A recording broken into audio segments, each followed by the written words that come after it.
If you don't subscribe to the channel, all the stories will happen to you. Get ready for the nightmare. The sun dipped low in the sky, casting long shadows over the dense thicket of trees surrounding the small town of Elmswood.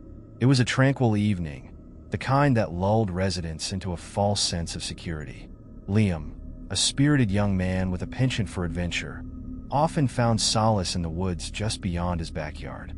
He had explored every nook and cranny, but on this particular day, something felt different. As he wandered deeper into the forest, the familiar sounds of rustling leaves and chirping birds began to fade, replaced by an eerie silence that settled around him like a thick fog. The air felt charged, as if the woods were holding their breath, waiting for something to happen.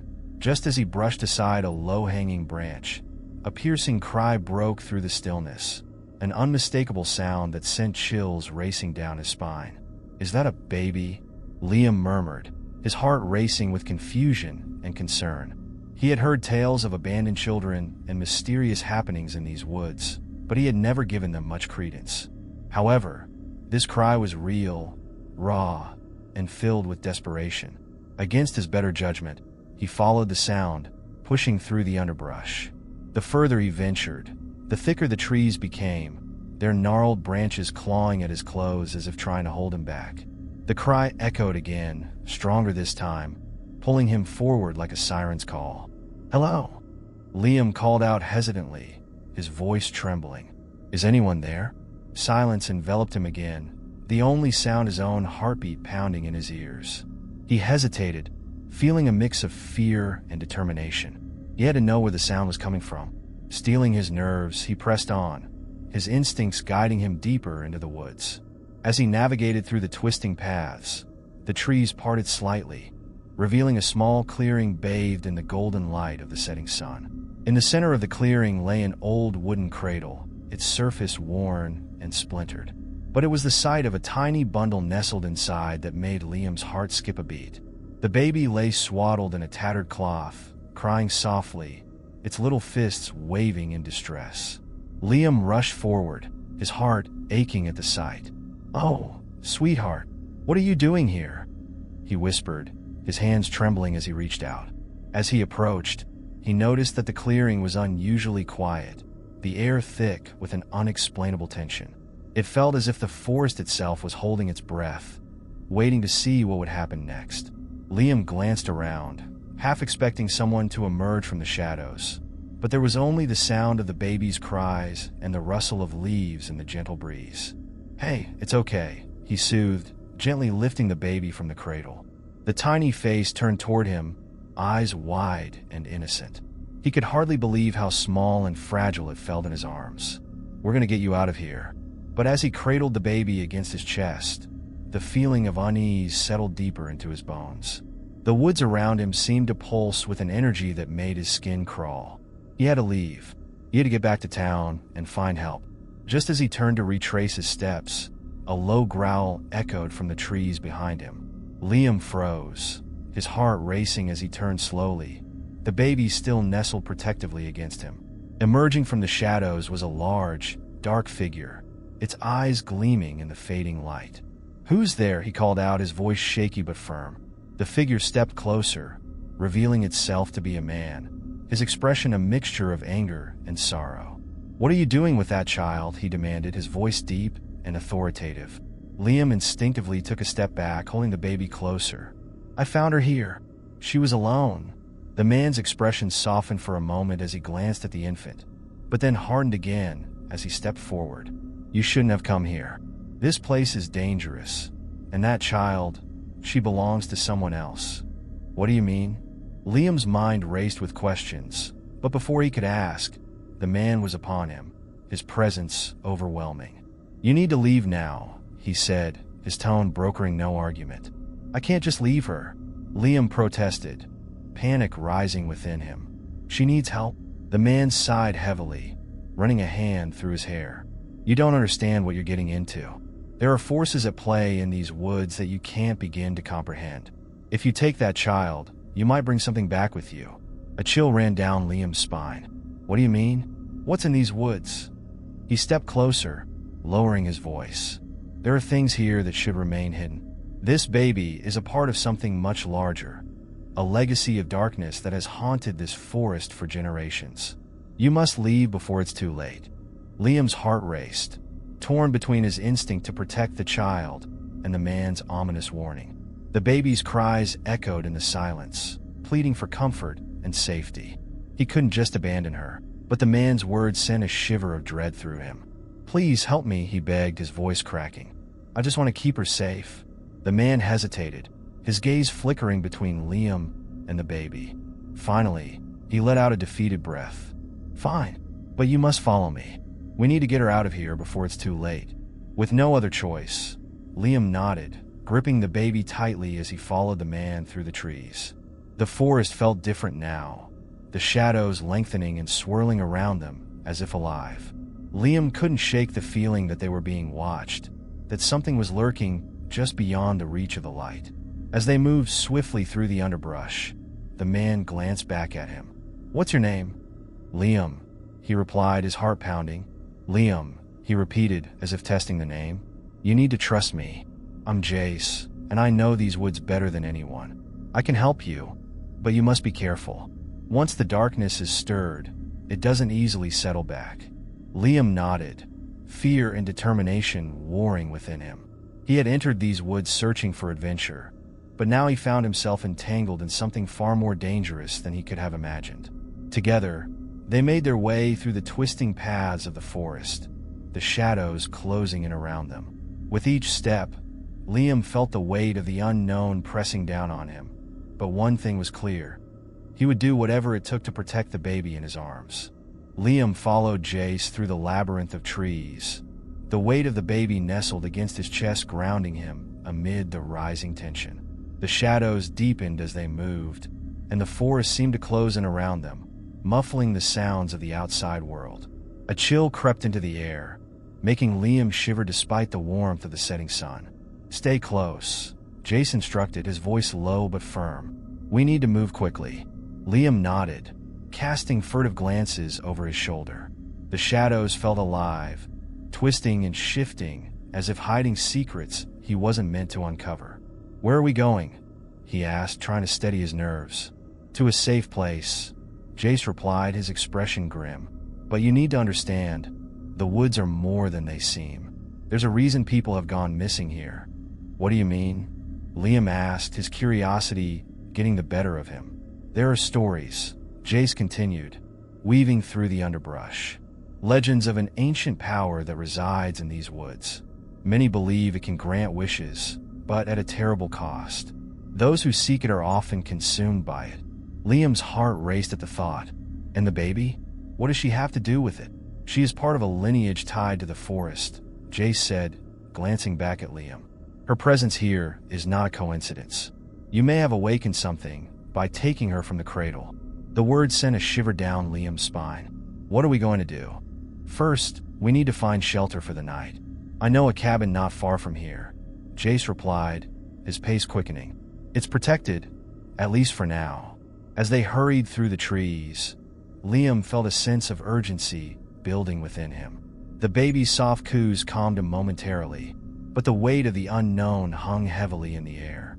He couldn't shake the feeling that something was watching them. After what felt like an eternity, they arrived at a small, weathered cabin nestled in a clearing.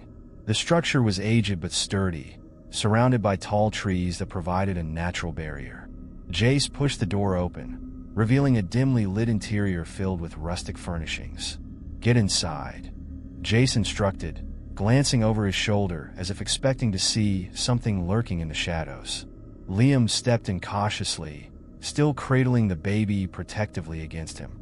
Once inside, Jace closed the door with a thud, securing it with a heavy bolt. He turned to Liam, his brow furrowed with concern. "We need to keep the baby quiet. She might attract unwanted attention." Liam nodded, gently bouncing the baby in his arms. "I'll do my best."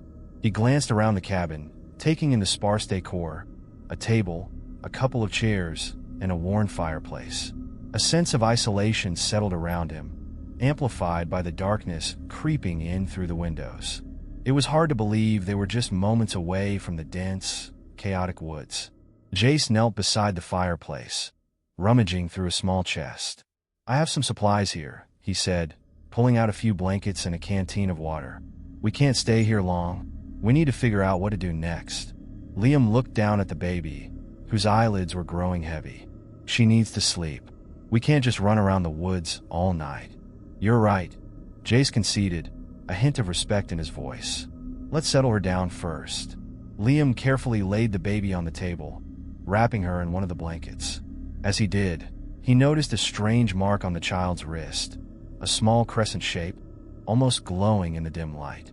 The sight sent a wave of unease through him. "What's this?" he asked, pointing to the mark. Jace leaned closer, studying the baby's wrist. "That symbol, it's ancient. It signifies a connection to the forest and its powers. She is not just any child. She is a beacon for something much larger." Liam's mind raced with questions, but before he could ask, a low rumble echoed from outside the cabin. The ground beneath them vibrated slightly, and a deep growl filled the air, resonating through the walls. "What was that?" Liam asked, his heart pounding. Jace's expression darkened. "We need to move. Whatever that is, it's getting closer." Liam quickly gathered the baby, cradling her against him once more. Jace grabbed the canteen and a small bag, his eyes scanning the room for any other supplies. "We'll have to find another way out. The front door is no longer safe." "Where do we go?" Liam asked, panic rising in his chest. "There's a trapdoor in the back," Jace replied, moving swiftly to a corner of the cabin. He pushed aside a worn rug, revealing a wooden hatch. "It leads to a cellar. We can hide there until the danger passes." With a sense of urgency, Liam followed Jace to the trapdoor. He could hear the growls outside growing louder, a chilling reminder of the darkness lurking in the woods. Jace lifted the hatch, revealing a narrow staircase descending into darkness. "Get down first," Jace instructed. "I'll follow you." Liam nodded, his instinct screaming for him to protect the baby at all costs. He carefully made his way down the creaking steps, clutching the infant tightly against him. The air in the cellar was cool and damp, a stark contrast to the tension above. Once inside, Jace closed the hatch, plunging them into near darkness. The only sound was the baby's soft breathing, and for a moment, Liam felt a fragile sense of safety. But as Jace lit a small lantern, illuminating the cramped space, the weight of the unknown pressed down on them. "What happens now?" Liam whispered, glancing at Jace. "We wait," Jace replied, his voice steady, "and we hope that whatever is out there doesn't find us." As the shadows danced around them, Liam could feel the presence of the forest closing in, its mysteries entwining with their fates. He couldn't shake the feeling that this was just the beginning of something far more sinister than he had ever imagined. The cellar was small and cramped, filled with the scent of earth and old wood. Liam settled against the wall, still cradling the baby, who was now peacefully asleep. Despite the pressing darkness, he felt a flicker of hope. If they could just remain hidden for a while longer, perhaps they would find a way out of this nightmare. Jace paced back and forth, his brow furrowed in thought. "We need to understand what we're dealing with," he muttered, more to himself than to Liam. "There are forces in these woods that don't take kindly to intruders." Liam watched him, anxiety gnawing at his insides. "But what does that mean? What kind of forces?" Jace paused, glancing at Liam with a mix of concern and urgency. "There are spirits tied to this land, some benevolent, but many are dark. They feed off fear and chaos, and the baby, she is a conduit. If they sense her presence, they will come looking." "What do you mean by conduit?" Liam asked, shifting the baby slightly in his arms. The weight of responsibility pressed heavily on him. "The mark on her wrist indicates she has a connection to the woods. It might give her the ability to communicate with the spirits, or worse, attract them. We need to keep her safe and find out what she truly is." Liam's heart raced as he absorbed Jace's words. "But how? What can we do?" "We need to gather information," Jace said, his voice low but resolute. "There's a book, a journal kept by my grandmother. It details the history of these woods and the spirits that inhabit them. If we can find it, we might uncover the truth about the baby and what we're up against." "Where is it?" Liam asked, the thought of leaving the safety of the cellar sending another wave of dread through him. It's in the attic of my family's cabin, Jace replied, his eyes narrowing with determination. But it's a risk. We'll have to move quickly and quietly. Liam nodded, a sense of urgency igniting within him. Then let's do it. We can't just sit here and wait for something to happen. Jace paused, studying Liam. Are you sure? If we get caught, I'm not going to let anything happen to her. Liam interrupted, his voice firm. We'll find a way. After a moment of contemplation, Jace nodded. All right, let's go. They climbed back up the staircase, careful to make as little noise as possible. Jace pushed open the hatch slowly, peering into the dimly lit cabin. The growls from earlier had faded, replaced by an unsettling silence that hung in the air like a thick fog. Stay close, Jace whispered, his voice barely audible. We'll make our way to the back door. With the baby cradled protectively in his arms, Liam followed Jace through the cabin. The feeling of being watched intensified, each creak of the floorboards sending prickles of fear racing up his spine.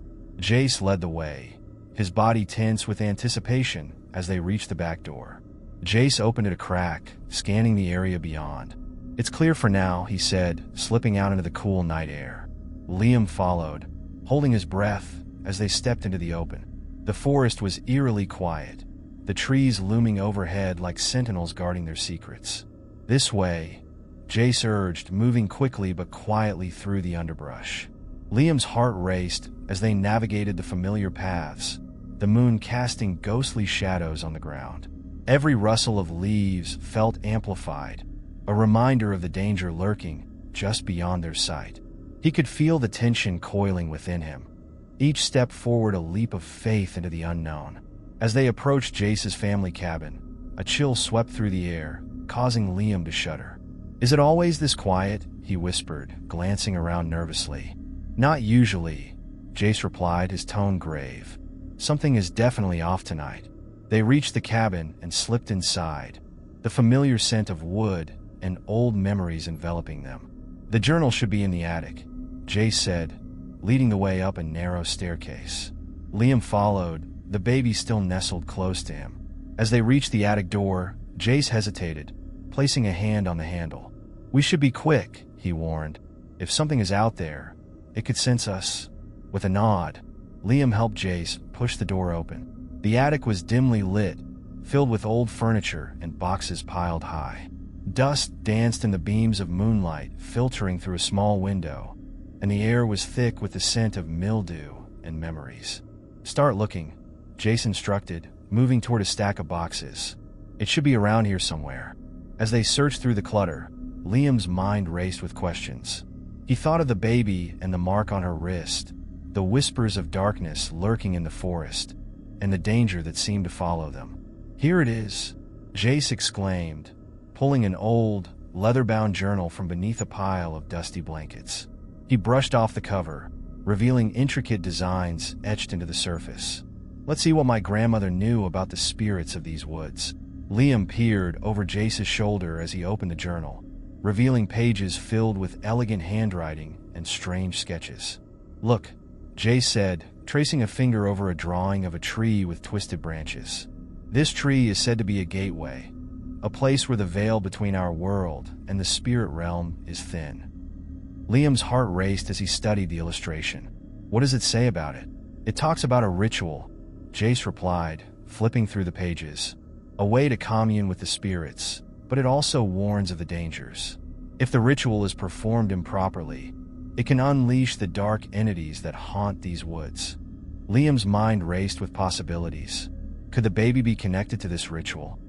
It's likely, Jace said, his voice filled with apprehension.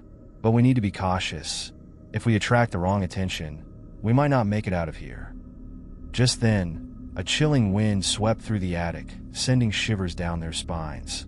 The temperature dropped sharply, and Liam felt a sense of dread wash over him. Did you feel that? He asked, glancing around anxiously. Before Jace could respond, a loud crash echoed from below, reverberating through the cabin. The sound was followed by an unearthly growl that sent a jolt of terror through Liam. What was that? He gasped, gripping the baby tightly. Stay quiet, Jace hissed, his eyes wide with fear. We need to hide. Without thinking, Liam darted behind a stack of boxes, Jace following close behind. They held their breath, the sound of heavy footsteps approaching the cabin sending adrenaline coursing through their veins. The door to the attic creaked open, and a dark figure loomed in the doorway, silhouetted against the dim light. A low, guttural growl filled the air, and Liam felt his heart race as he clutched the baby closer, praying they wouldn't be discovered. The dark figure loomed in the doorway, its shape indistinct but menacing. Liam's breath quickened, a mix of fear and urgency coursing through him. He dared not make a sound, clutching the baby protectively against his chest. Jace tensed beside him, his eyes locked on the intruder, who seemed to be scanning the room with an otherworldly intensity. The air was thick with an oppressive silence, broken only by the occasional creak of the cabin settling. Liam could hear his heart pounding in his ears, drowning out any rational thought. What was this creature? Was it drawn to the baby? The questions swirled in his mind, but there was no time for answers. Suddenly, the figure stepped forward, its outline sharpening in the faint light of the attic. Liam squinted, trying to make sense of what he was seeing. A long cloak billowed around the figure, and from within its depths, glowing eyes pierced through the darkness. The sight sent chills racing down his spine. Jace gripped Liam's arm tightly, his expression one of sheer terror. "Stay quiet," he whispered again, his voice a tense whisper. "We can't let it know we're here." The figure moved deeper into the attic, its footsteps soft yet deliberate. It reached for something on a nearby shelf, fingers brushing against the dusty items as if searching for something specific. Liam's pulse raced as he realized they had to do something fast. "Do you have a plan?" he whispered to Jace, barely able to contain his rising panic. Jace's gaze darted around the attic, searching for an escape. "We need to distract it. There's a window on the far side. If we can draw it away from the door, we can make a break for it." Liam nodded, his mind racing as he considered their options. "What should I do?" "Hold the baby close and stay low. I'll try to create a distraction," Jace replied, his voice steadying despite the fear that threatened to overwhelm them both. Just as Jace prepared to make his move, the figure suddenly turned its glowing eyes towards them, as if sensing their presence. Liam's heart dropped as he realized they had been discovered. "Run!" Jace shouted, bursting from their hiding spot. He hurled a wooden crate across the attic, sending it crashing into a wall. The noise echoed like thunder, and the figure immediately turned, its attention now fully diverted. Liam wasted no time. He bolted for the window, the baby cradled securely against him. As he reached it, he felt a wave of cold wash over him, a deep, unsettling chill that seemed to seep into his bones. The figure roared in fury, a sound that reverberated through the attic and sent shockwaves of fear through Liam. He scrambled to push open the window, the old wood creaking in protest. Come on," he urged himself, glancing back to see Jace struggling to distract the creature. "Liam," Jace yelled, fear etched across his face. "Now!" With a final push, Liam opened the window wide enough to squeeze through. He took a deep breath and climbed out, dropping into the cool night air below. He landed awkwardly, rolling to absorb the impact. The baby let out a soft whimper, but remained calm, as if sensing the urgency of the moment. "Quick!" Jace shouted, leaping through the window behind him. This way, they dashed into the trees, the shadows enveloping them once more. The sounds of the creature's growls echoed from the cabin, each growl vibrating through the ground beneath their feet. Liam's instincts kicked in, propelling him forward as he fought to maintain his grip on the baby. "Where do we go?" Liam panted, glancing over his shoulder. The darkness seemed alive, whispering secrets and threats. "There's a path through the trees," Jace replied, his voice strained. "It will lead us to a clearing. We need to get there before it catches up." They navigated the tangled underbrush, branches clawing at their clothes as they raced deeper into the woods. The moonlight filtered through the canopy, illuminating their path just enough to avoid stumbling. Liam's heart raced as they reached the edge of the clearing. The sight was haunting, a vast expanse of grass bordered by ancient trees, their twisted branches reaching out like skeletal hands. In the center stood a massive, gnarled tree with a thick trunk and sprawling roots, a stark contrast against the starry sky. "Over here," Jace urged, leading Liam towards the tree. They ducked behind it, pressing their backs against the rough bark. "Will it find us here?" Liam asked, breathless, as he held the baby close, feeling her warmth against him. "Not if we're quiet," Jace replied, scanning the clearing. "But we can't stay here for long. We need to figure out our next move." Just then, a low growl echoed through the clearing, sending shivers down Liam's spine. The figure had followed them, its presence looming just beyond the trees, searching for its prey. The air grew heavy with tension, and Liam could feel the weight of danger pressing in around them. "Look," Jace whispered, pointing to the massive tree. "That's the gateway mentioned in the journal. If we can make it there and perform the ritual, it might protect us from whatever is hunting us." "Are you sure?" Liam questioned, doubt creeping in. "What if it doesn't work?" "We don't have a choice," Jace replied, determination burning in his eyes. "We need to try." With the growls drawing closer, Liam nodded, steeling himself for the task ahead. They moved cautiously towards the tree, every step calculated to avoid making noise. The creature's growls echoed behind them, a reminder of the danger lurking in the shadows. As they reached the tree, Liam's heart raced at the sight of the twisted roots that formed a natural circle around the base. It felt both inviting and foreboding, as if the tree itself was alive and aware of their presence. Jace pulled out the journal, flipping through the pages until he found the passage detailing the ritual. "Here it is," he said, his voice steady despite the circumstances. "We need to chant this incantation while placing our hands on the tree." "Will it really work?" Liam asked, glancing back at the darkness that threatened to engulf them. "We have to believe it will," Jace said firmly. "We can't let fear take over." They positioned themselves in front of the tree, kneeling on the cool earth. Liam took a deep breath, steadying himself as Jace began to read the incantation aloud. The words flowed from his lips like an ancient melody, resonating with the very air around them. As Jace spoke, Liam placed his hands on the tree's rough bark, feeling a surge of energy pulse through him. The world around them began to shift, the shadows seeming to recede as a soft light enveloped them. Liam closed his eyes, focusing on the baby, feeling her warmth and innocence. He whispered a silent prayer, hoping that they could escape the darkness that threatened to consume them. Suddenly, a bone-chilling roar echoed through the clearing, and the ground trembled beneath them. The creature was drawing near, its presence overwhelming. Liam's heart raced, fear clawing at him as he clutched the baby tighter. "Keep going," he urged Jace, who continued to chant with fervor. As the final words escaped Jace's lips, the air around them crackled with energy. The tree glowed brightly, illuminating the clearing with a warm light that pushed back the encroaching shadows. The roar of the creature turned into a shriek, the sound filled with rage and desperation. Liam opened his eyes just in time to see the figure stumble back, as if repelled by an unseen force. The glow from the tree intensified, casting away the darkness that had threatened to swallow them whole. "Liam, focus!" Jace shouted, his voice strong and commanding. Liam's fear began to fade, replaced by a surge of determination. He reached out, placing his hands firmly on the tree as he whispered words of his own. The connection between them felt alive, pulsing with energy, and he could feel the power of the woods awakening around him. With one final surge of energy, the creature let out a deafening roar and vanished into the shadows, as if the very essence of the woods had consumed it. The clearing fell silent, the glow from the tree slowly fading as they emerged from the confrontation. Panting heavily, Jace turned to Liam, a mix of relief and disbelief washing over him. "Did it work?" "I think so," Liam replied, still catching his breath. "But we can't let our guard down.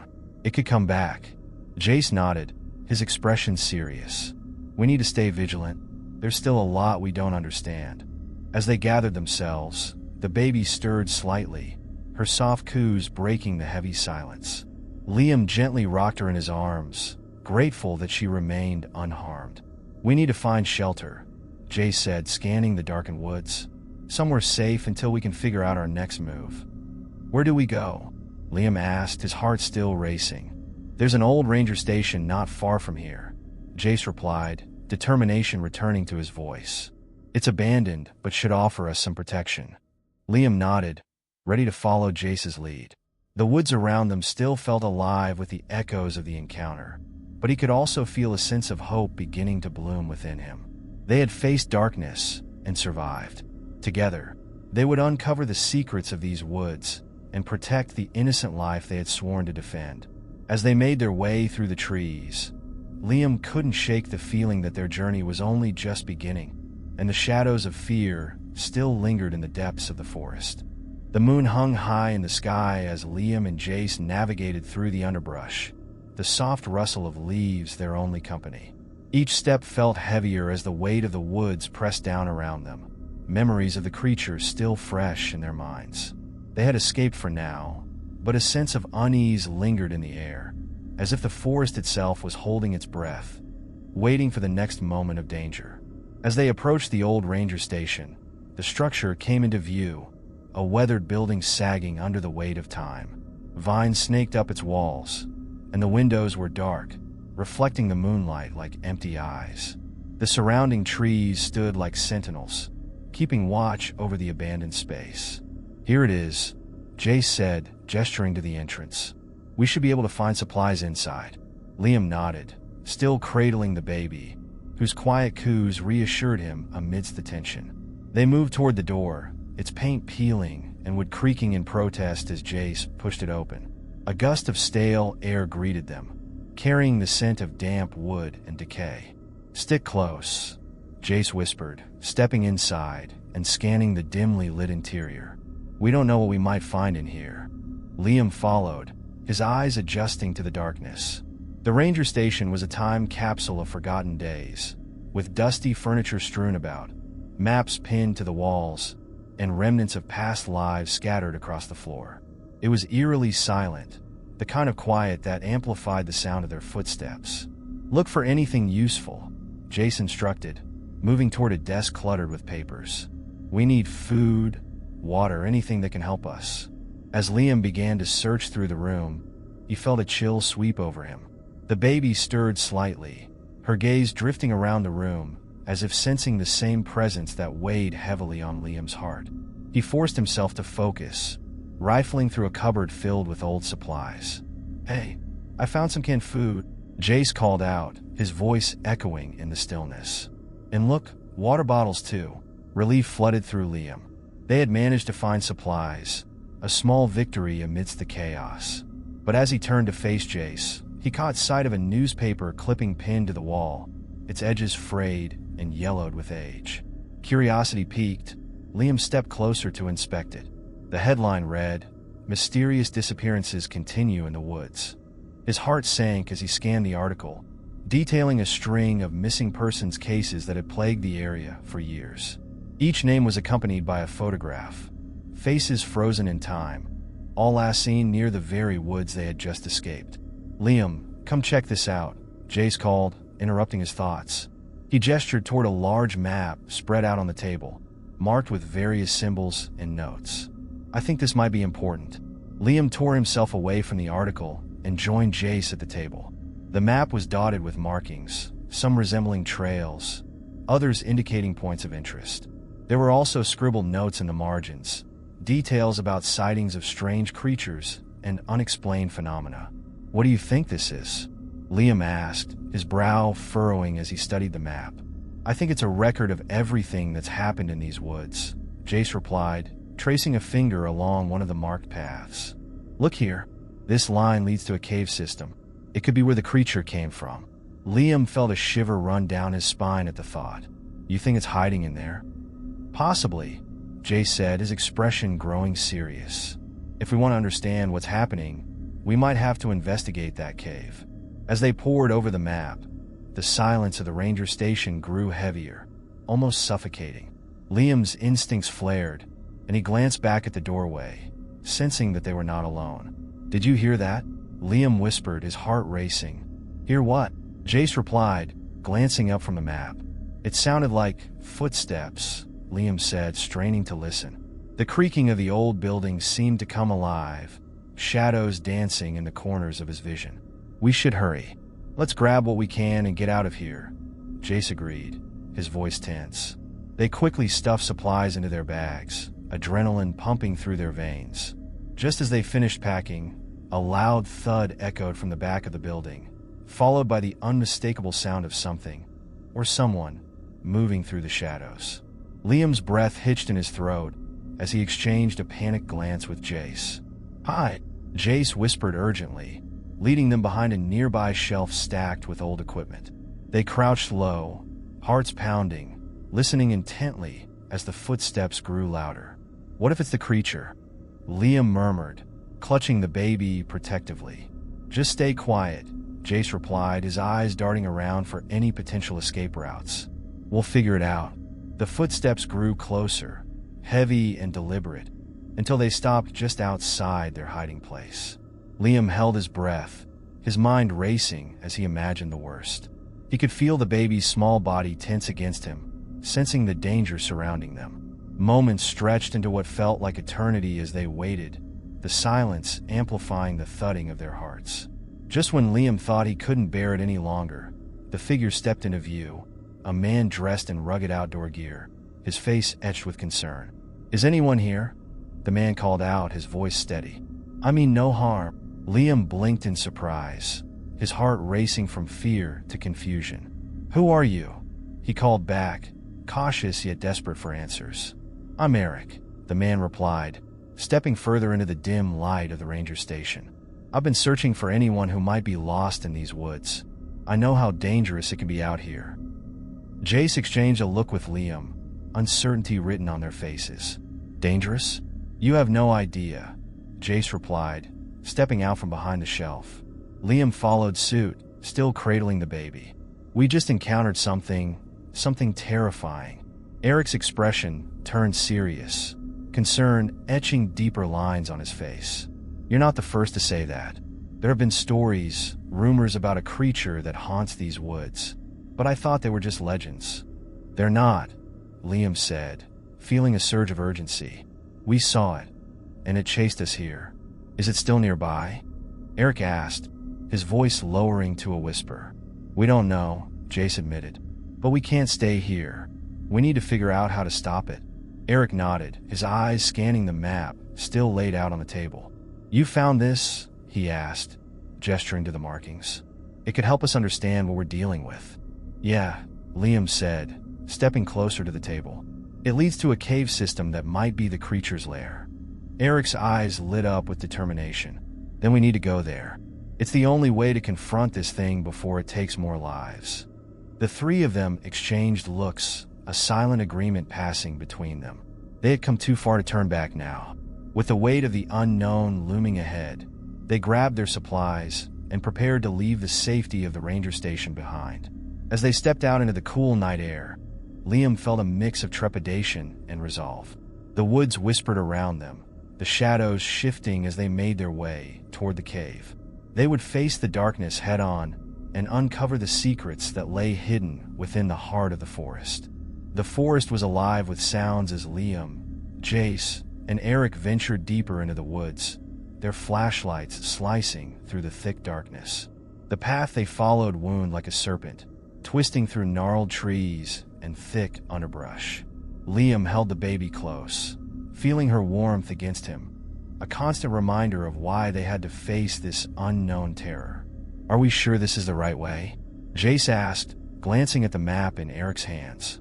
"It's hard to tell in the dark. We have to trust it," Eric replied, his voice steady despite the palpable tension in the air. "This map has marked trails that lead to the cave system. We just need to stick together and stay alert." The atmosphere thickened as they walked, a heavy weight pressing down on them. The trees seemed to close in, their branches like fingers reaching out, brushing against the light. An unsettling silence wrapped around them, broken only by the occasional rustle of leaves or the distant call of an owl. "I can't shake this feeling that we're being watched," Liam murmured, his instincts on high alert. Jace nodded, his expression grim. "Me too. We need to move faster." As they picked up their pace, a low growl echoed through the trees, sending chills down their spines. The sound was unlike anything they had ever heard, deep, menacing, and filled with a primal hunger. "What was that?" Eric whispered, his eyes wide with fear. "Whatever it is, it's close," Liam replied, feeling the baby stir uneasily in his arms. "We have to keep moving." They hurried along the path, but the growling followed them, growing louder and more insistent. The hairs on the back of Liam's neck stood up as they rounded a bend and came face to face with a sheer cliffside. "This isn't on the map," Eric said, frowning as he scanned the area. "We must have taken a wrong turn." Liam's heart raced as he peered over the edge. Below lay a dark chasm that seemed to swallow the light. "We can't go back," he said, panic creeping into his voice. "We need to find another way down." "Look!" Jace pointed toward a narrow ledge that spiraled down the cliffside. "We could take that path. It might lead us to the cave." Without hesitation, they moved toward the ledge, careful not to look down into the abyss. The rocks were slick with moisture, and each step required focus and caution. Liam could feel the weight of the baby growing heavier in his arms, but he refused to let fear overtake him. As they descended, the growling intensified, echoing off the rocks and reverberating in Liam's chest.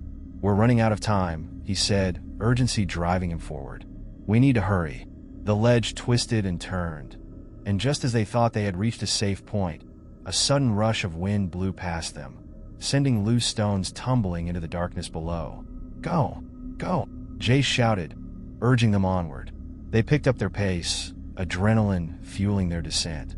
Finally, they reached the bottom, where the entrance to the cave loomed ahead, an ominous, gaping maw that seemed to beckon them inside. As they stepped into the cave, the air changed dramatically. It was cold and damp, a stark contrast to the humid forest outside. The sound of dripping water echoed in the darkness, creating an eerie rhythm that matched the beating of their hearts. "Stay close," Eric instructed, pulling out a flashlight and illuminating the cave's interior. Stalactites hung from the ceiling like jagged teeth, and shadows danced along the walls. "What if it's in here?" Liam whispered, fear gnawing at him. "Then we'll face it together," Jace said, determination hardening his voice.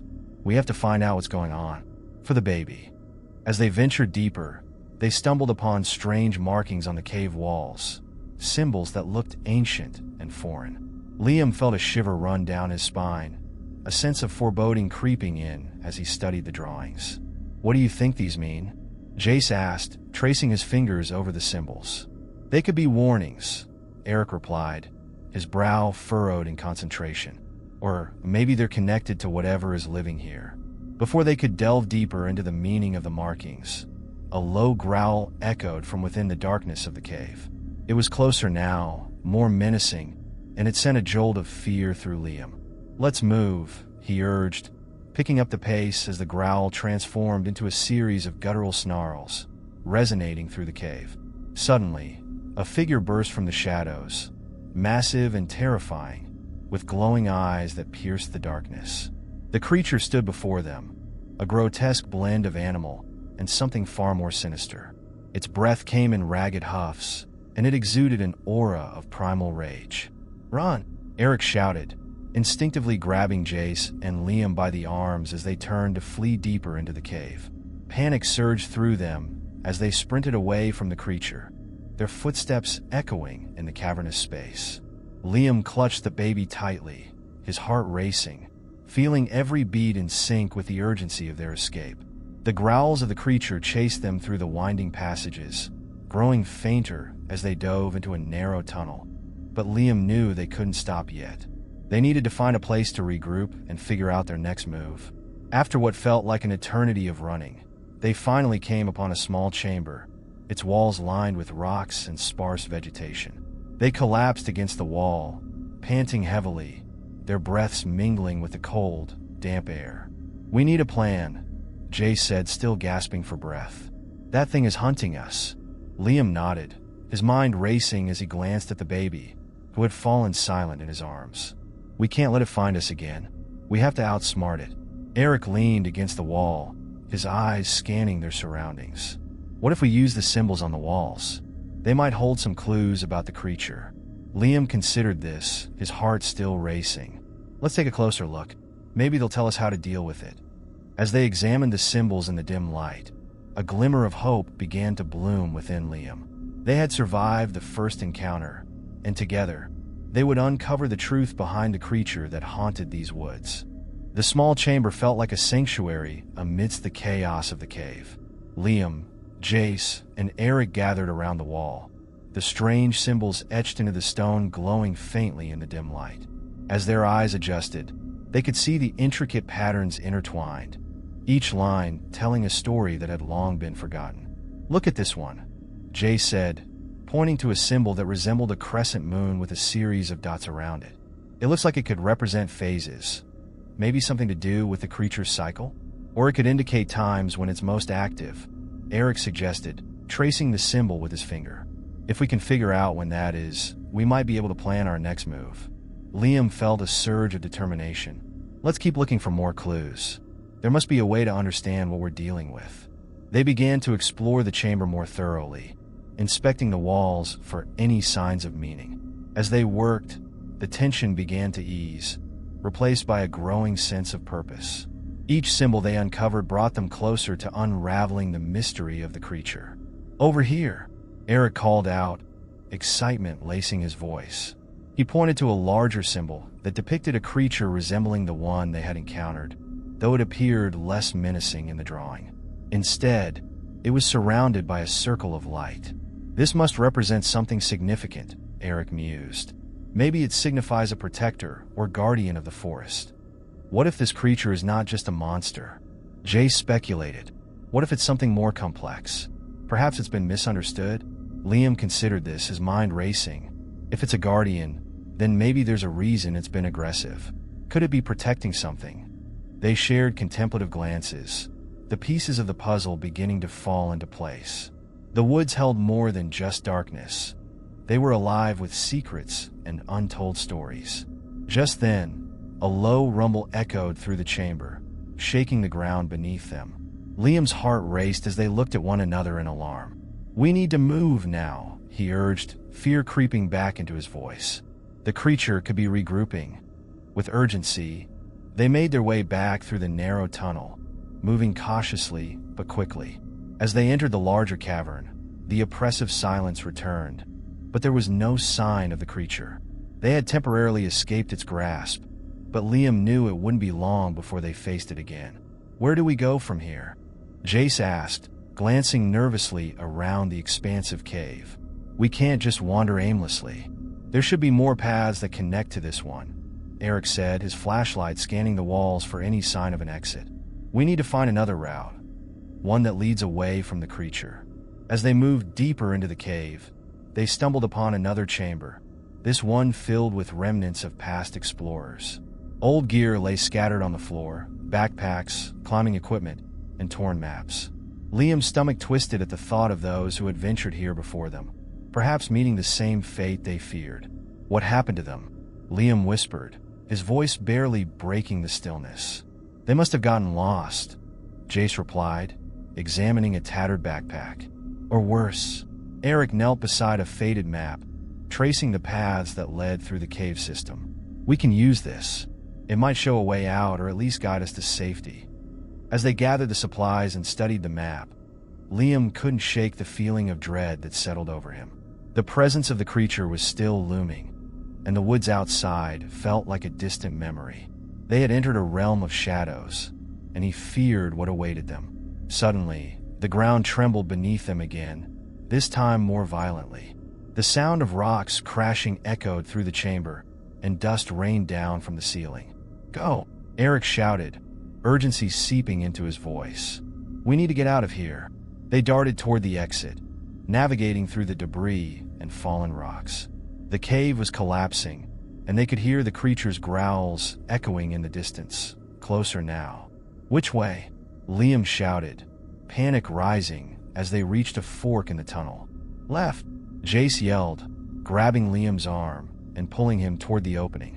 They hurried down the narrow passage, the walls pressing in around them, their breaths coming in ragged gasps.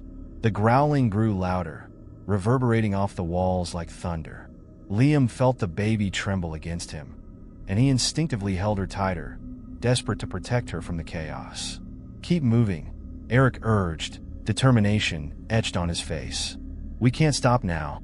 As they ran, the darkness enveloped them, but they pressed on, fueled by a mixture of fear and determination. Just when they thought they would be swallowed by the cave, they burst into another chamber, this one illuminated by an otherworldly light. Liam halted, his breath caught in his throat. Before them lay an underground lake, its surface shimmering with ethereal luminescence. The air was thick with an ancient energy, and the walls were adorned with even more symbols, this time depicting the cycle of life and nature. "What is this place?" Jace whispered, or replacing their panic. "I think it's a sacred site," Eric said, stepping closer to the water's edge. "Maybe this is the heart of the forest, the source of its magic." As they stood in wonder, the growling faded into the background, replaced by the gentle lapping of water against the shore. Liam could feel a sense of calm washing over him, as if the lake was offering them solace. Suddenly, the surface of the water rippled, and something began to emerge. A figure rose from the depths, cloaked in light, radiating an aura of strength and wisdom. "Who dares enter my sanctuary?" The figure spoke, their voice echoing like a melody through the cavern. Liam's heart raced as he realized they were not just in the presence of any creature, but something much greater, a guardian of the woods. "We seek answers," Liam called out, stepping forward despite the fear coursing through him. "We are trying to protect the innocent. There's a creature terrorizing the forest." The figure studied them, their expression unreadable. "You have awakened ancient truths, but to confront the darkness, you must first understand its nature." "Please," Jace pleaded, desperation in his eyes. "We need to know how to stop it before it claims more lives." The guardian gestured toward the lake, the surface shimmering as images began to unfold. Liam watched in awe as scenes from the past played before them, of the creature before it had become a threat, its role as a protector twisted by fear and misunderstanding. "You are not its enemies," the guardian said, their voice softening. "You are the light it has long forgotten. To restore balance, you must forge a bond." Liam felt a sense of clarity wash over him. They were not just fighting a monster. They were confronting the fear that had led to its aggression. "How can we do that?" he asked, urgency returning to his voice. "Listen to its cries," the guardian instructed. "Embrace the spirit of the forest, and the creature will reveal its truth." With that, the figure began to dissolve back into the water, leaving Liam, Jace, and Eric standing in awe. The lake shimmered before them, and they could feel a profound connection to the forest, the very life force of nature itself. "We have to go back," Liam said, determination igniting within him. "We have to confront the creature, but this time, we'll do it with understanding." With a new sense of purpose, they turned away from the lake, ready to face whatever lay ahead. The woods still held danger, but now they had a path forward, a way to bridge the divide between fear and understanding. With newfound determination, Liam, Jace, and Eric made their way back through the cave, their hearts pounding with both fear and anticipation. The guardian's message echoed in Liam's mind, listened to its cries, and he clung to that hope as they prepared to confront the creature that had haunted them. As they stepped back into the cavern where they had first encountered the growling beast, the atmosphere felt charged with tension. Shadows flickered around them, and the distant sound of dripping water mingled with the low growl that reverberated through the cave. "Are we ready for this?" Jace asked, his voice barely above a whisper. "We have to be," Liam replied, gripping the baby tightly. "We need to show it that we mean no harm." With Eric leading the way, they stepped cautiously into the open space, scanning the shadows for any sign of the creature. Just then, a massive shape emerged from the darkness, its glowing eyes locking onto them with a ferocity that sent a shiver down Liam's spine. "There it is," Eric shouted, stepping back instinctively. "Wait," Liam called out, raising his hand to stop them. "We need to stay calm." The creature advanced, its growl rumbling through the cave, but instead of reacting with fear, Liam took a deep breath and stepped forward. "We're not here to hurt you," he shouted, his voice steady but firm. The creature halted, its ears twitching as if it were considering Liam's words. He could see the muscles in its powerful frame tense, but something in its posture shifted, a hint of uncertainty flickering in its gaze. "Please listen to us," Liam continued, lowering his voice. "We're trying to understand. We know you're protecting something. We want to help." To Liam's surprise, the creature tilted its head, as if contemplating his plea. The growl subsided into a low whimper, and it took a cautious step back, its luminous eyes searching their faces. "Do you see it?" Jace murmured, awestruck. "It's responding." Liam could feel a spark of hope igniting within him. "Show us your truth," he urged. "Let us help you." The creature seemed to understand, its demeanor shifting from aggression to curiosity. It lowered its massive head, and as it did, the tension in the air began to dissipate. Suddenly, the growling transformed into a series of mournful howls, echoing through the cavern. The sound reverberated off the walls, creating a haunting melody that resonated with the very essence of the forest. Liam could feel the energy in the cave shift, as if the creature was sharing its sorrow and pain. "What's happening?" Jace asked, his eyes wide with wonder. "It's trying to communicate," Liam replied, his heart racing. "We need to listen." As the howls continued, visions began to flood Liam's mind, flashes of the creature's past. He saw it as a young cub, playing among the trees, innocent and free. Then, the images shifted to darkness, the forest being cut down, the cries of its kin echoing in the night. The creature had been left alone, driven by fear and anger, becoming the very monster that had terrified the forest. Liam felt tears prick his eyes as he understood the creature's plight. "You were protecting your home," he whispered, compassion flooding his heart. "We're not your enemies." As if sensing his empathy, the creature's howls softened, becoming a mournful song that seemed to intertwine with the very fabric of the cave. The shadows around them began to shimmer, revealing more symbols on the walls. Stories of the forest's history, of harmony and conflict, of the delicate balance that had been disrupted. Together, Liam urged, turning to Jace and Eric. "We have to show we want to restore that balance." "Right," Eric said, stepping forward with conviction. "We can help you, but we need to work together." Liam felt a surge of energy as they formed a united front, standing side by side before the creature.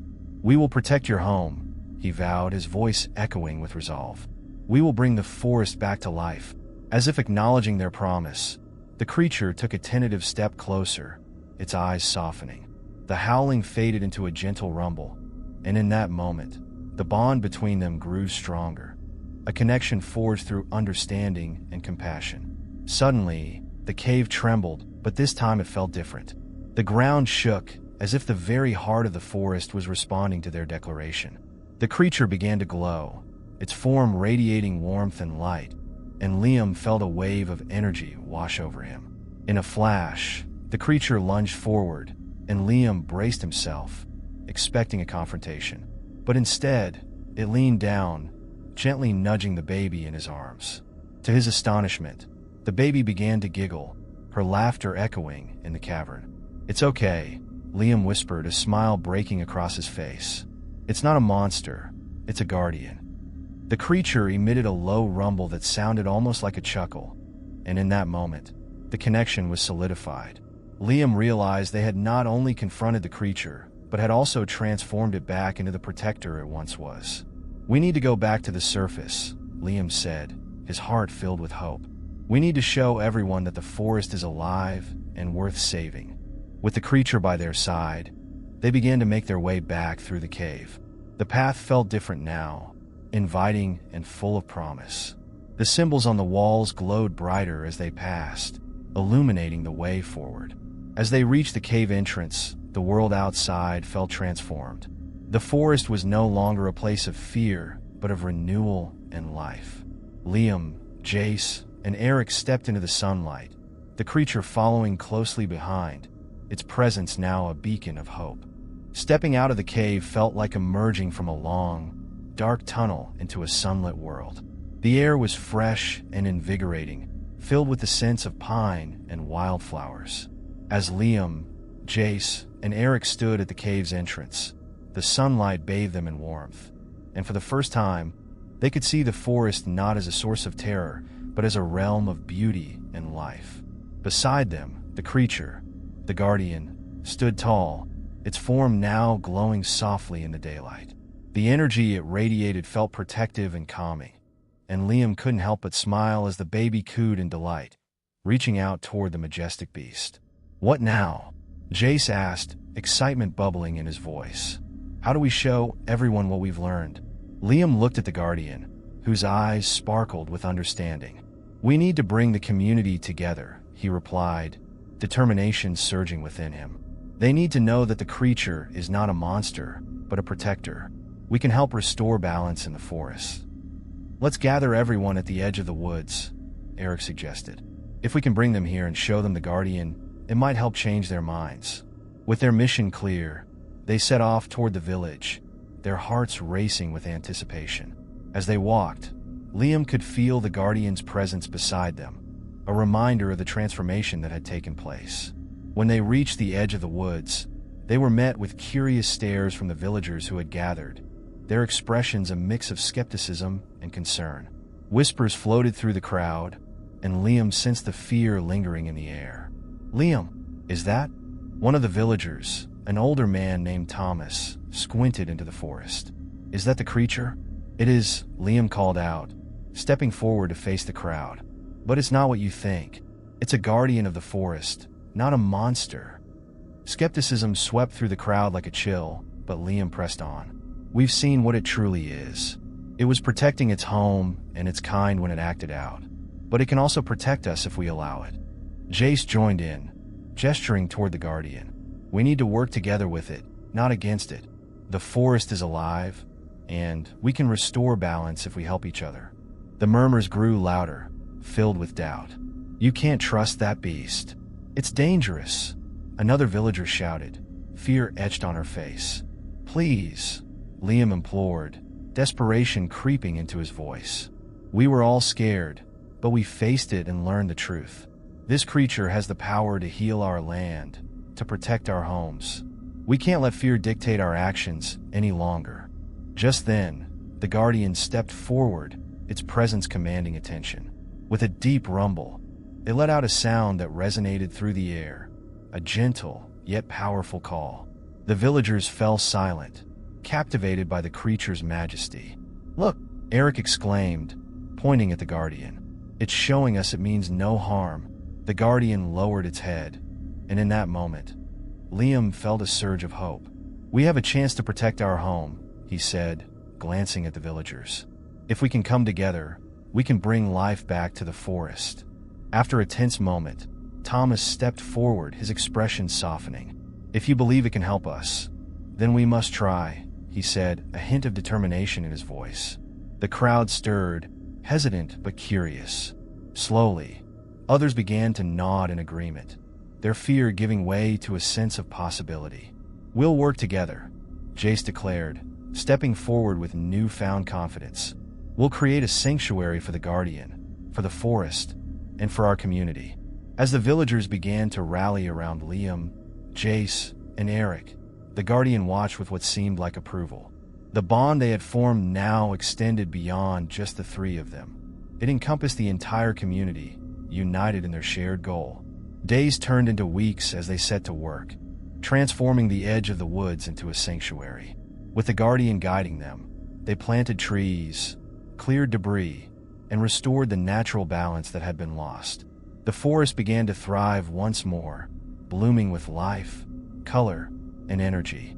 Liam often found himself at the sanctuary, watching as children played near the Guardian, who had become a beloved figure in the community.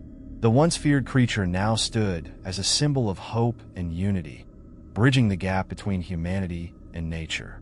As they worked, Liam couldn't shake the feeling that the Guardian was not just protecting the forest, but also healing the hearts of those who had once feared it. They learned to respect the land and its inhabitants, fostering a connection that deepened with every passing day. One evening, as the sun dipped below the horizon, casting a golden hue across the sanctuary, Liam sat on the edge of the clearing, the baby nestled in his arms. The Guardian rested nearby, its eyes watching the world with a calm serenity. "Look how far we've come," Liam said softly, a smile spreading across his face. "We've created something beautiful here."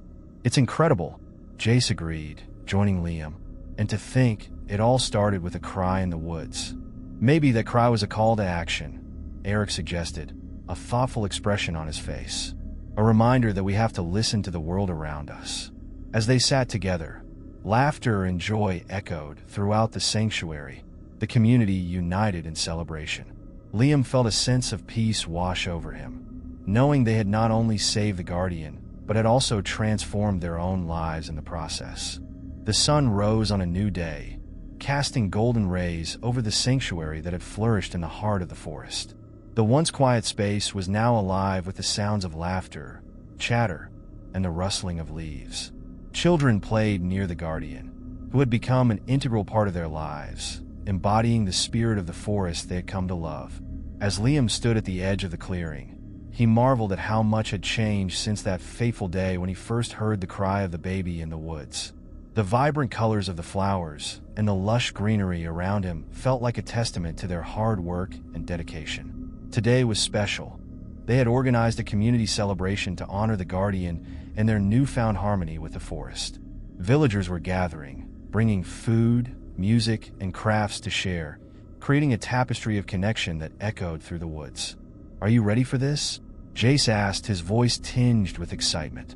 "More than ever," Liam replied, glancing at the baby, now giggling in his arms. "This day is for all of us." As the sun climbed higher, villagers began to fill the clearing, their faces bright with joy and anticipation.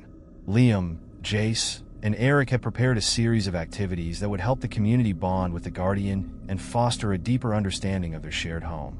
"Let's start with the storytelling," Eric announced, rallying everyone's attention. He stood before the crowd, the Guardian beside him, its presence commanding respect.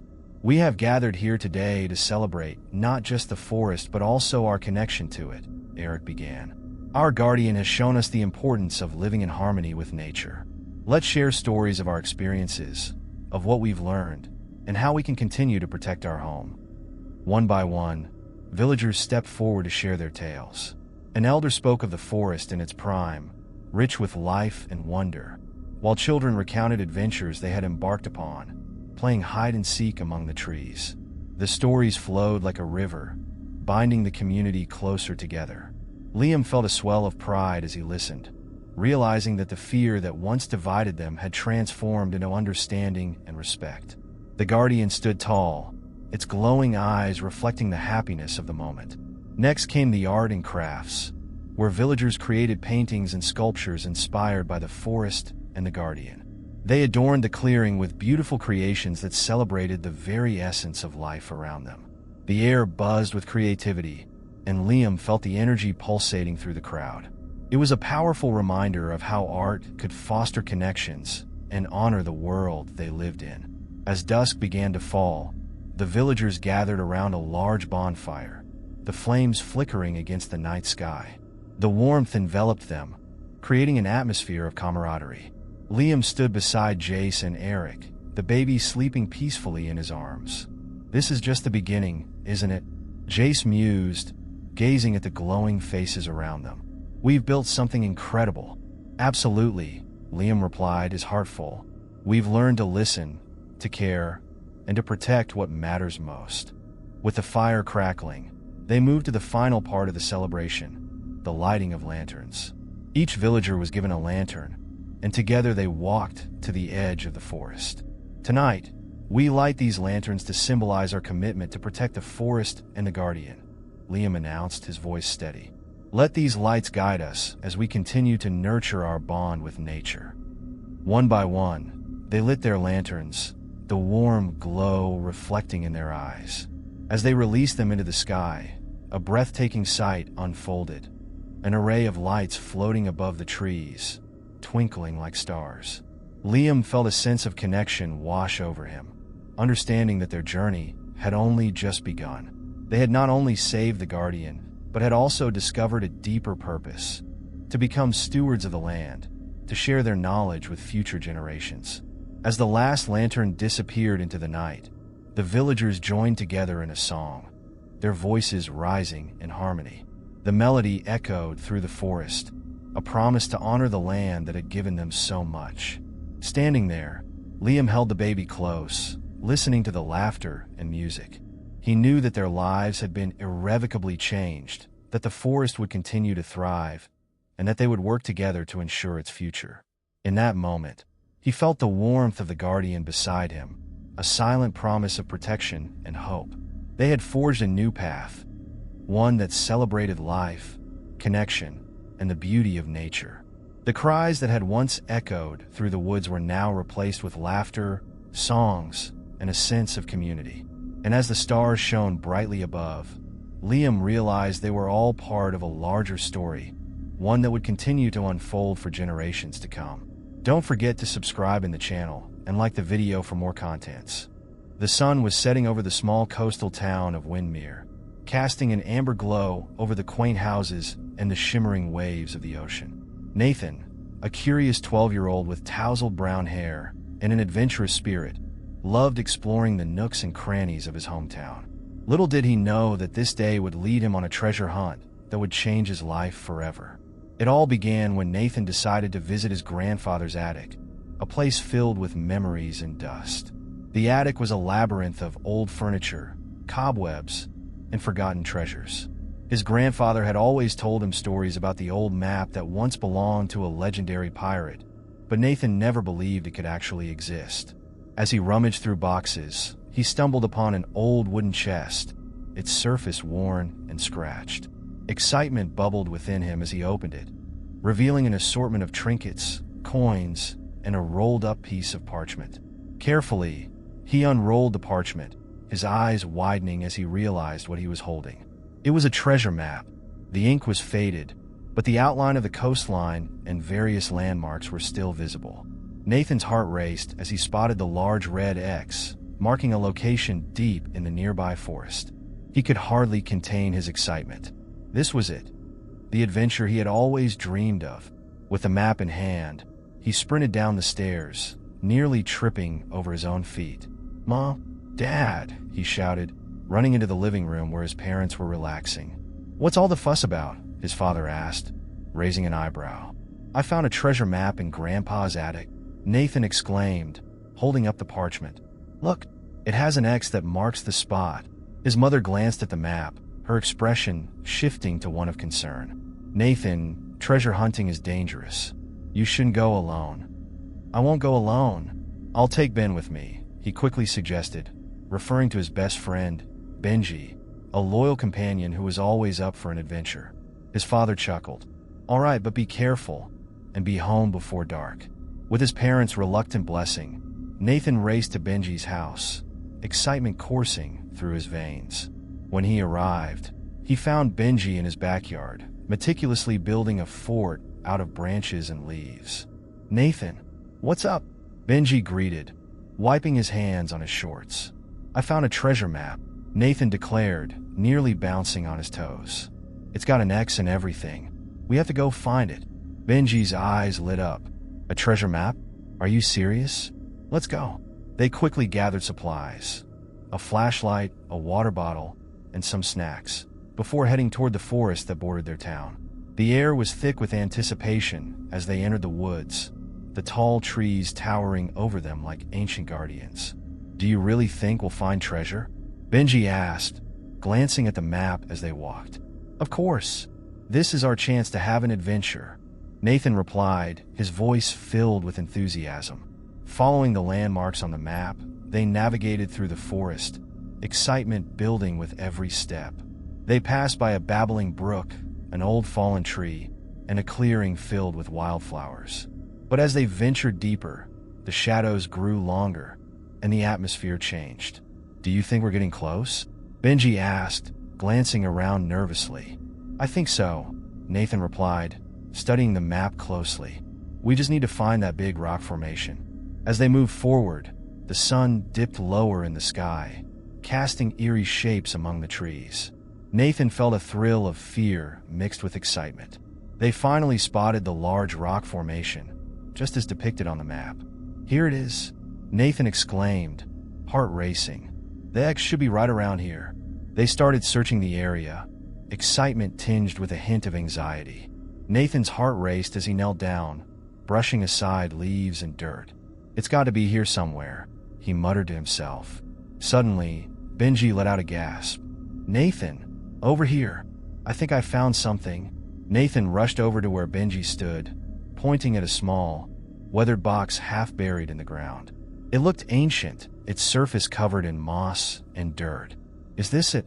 Benji asked, eyes wide with wonder. Nathan nodded, his pulse quickening. "This has to be it. The treasure."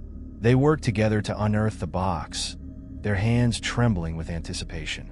As they finally pulled it free from the earth, Nathan felt a mix of excitement and trepidation. What would they find inside? With the sun hanging low in the sky, Nathan and Benji took a moment to catch their breath, their hearts pounding in unison. The small, weathered box sat before them, shrouded in mystery. Nathan brushed off the dirt, revealing intricate carvings on the lid, swirls and symbols that hinted at stories untold. "Should we open it?" Benji asked, eyes darting between Nathan and the box, uncertainty creeping into his voice. "Of course. This is the moment we've been waiting for," Nathan replied, his excitement overshadowing his apprehension. Taking a deep breath, he carefully lifted the lid. It creaked ominously, as if protesting the disturbance after years of silence. Inside, they found a collection of odd items: weathered coins, a tarnished compass, and a small, tattered journal. The sight of the journal sent a thrill down Nathan's spine. "What do you think all this is?" Benji wondered, peering over Nathan's shoulder. "I think it's the treasure. But look at this journal," Nathan said, lifting the aged book from the box. Its pages were yellowed and fragile, but the handwritten text remained remarkably legible. "Let's see what it says," Benji urged, a spark of curiosity igniting in his eyes. Nathan opened the journal, and the scent of aged paper wafted into the air. The first entry was dated over a century ago, written by someone named Captain Elias McGraw, a name that resonated with tales of adventure Nathan had often heard from his grandfather. "To whoever finds this journal, I leave behind my adventures and the secrets of the hidden treasure. The map leads not just to gold, but to a legacy that must be protected," Nathan read aloud, feeling the weight of the captain's words. "What does that even mean?" Benji asked, frowning. "It sounds kind of serious." "Maybe there's more to this treasure than we thought," Nathan said, flipping through the pages. "Look at this." He wrote about various locations in the forest, detailing the history of each spot. "There's something about protecting the forest from those who would exploit it." As they continued reading, they discovered a detailed account of Captain McGraw's life, his adventures, his struggles, and the friendships he forged along the way. Each page revealed a deeper connection to the land and a commitment to safeguarding it from those who sought to plunder its resources. "Wow, this is amazing," Benji murmured, captivated. "It's like we've uncovered a piece of history." "Yeah, but it makes me wonder," Nathan said, looking up from the journal. "What kind of treasure are we really searching for?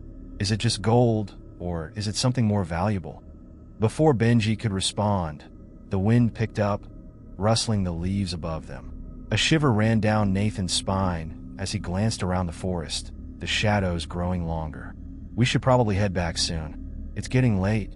"Agreed," Benji said, glancing at the horizon where the sun was dipping below the trees. "But we can't just leave this stuff here. It's too important. Let's take it all with us. We can figure out what to do next once we're back home," Nathan decided, carefully placing the journal and coins back in the box. He took one last look at the area around them, feeling a sense of connection to the history that surrounded them. As they made their way back through the forest, Nathan's mind raced with possibilities. He had always imagined finding treasure as simply collecting gold, but now he realized it held a much deeper meaning. Once they reached the edge of the forest, they were greeted by the familiar sights of Windmere. The houses stood like sentinels against the twilight, and the ocean glimmered in the fading light. "What now?" Benji asked, looking at Nathan expectantly. "We need to learn more about Captain McGraw and this treasure," Nathan replied, his determination rekindled. "We'll visit the town library tomorrow and dig into the history books. There has to be more information about him and what he was protecting." Benji nodded, excitement bubbling within him. This is going to be epic. As they parted ways that evening, Nathan couldn't shake the feeling that their adventure had only just begun. He clutched the box tightly, its weight feeling more significant with each passing moment. The secrets it held were just the beginning of a journey that could change everything. The next morning dawned bright and clear, a stark contrast to the dark mystery that enveloped Nathan's mind. He could hardly contain his excitement as he prepared for their trip to the Windermere Town Library. The map, journal, and the strange artifact from the box felt like keys to unlock secrets long buried.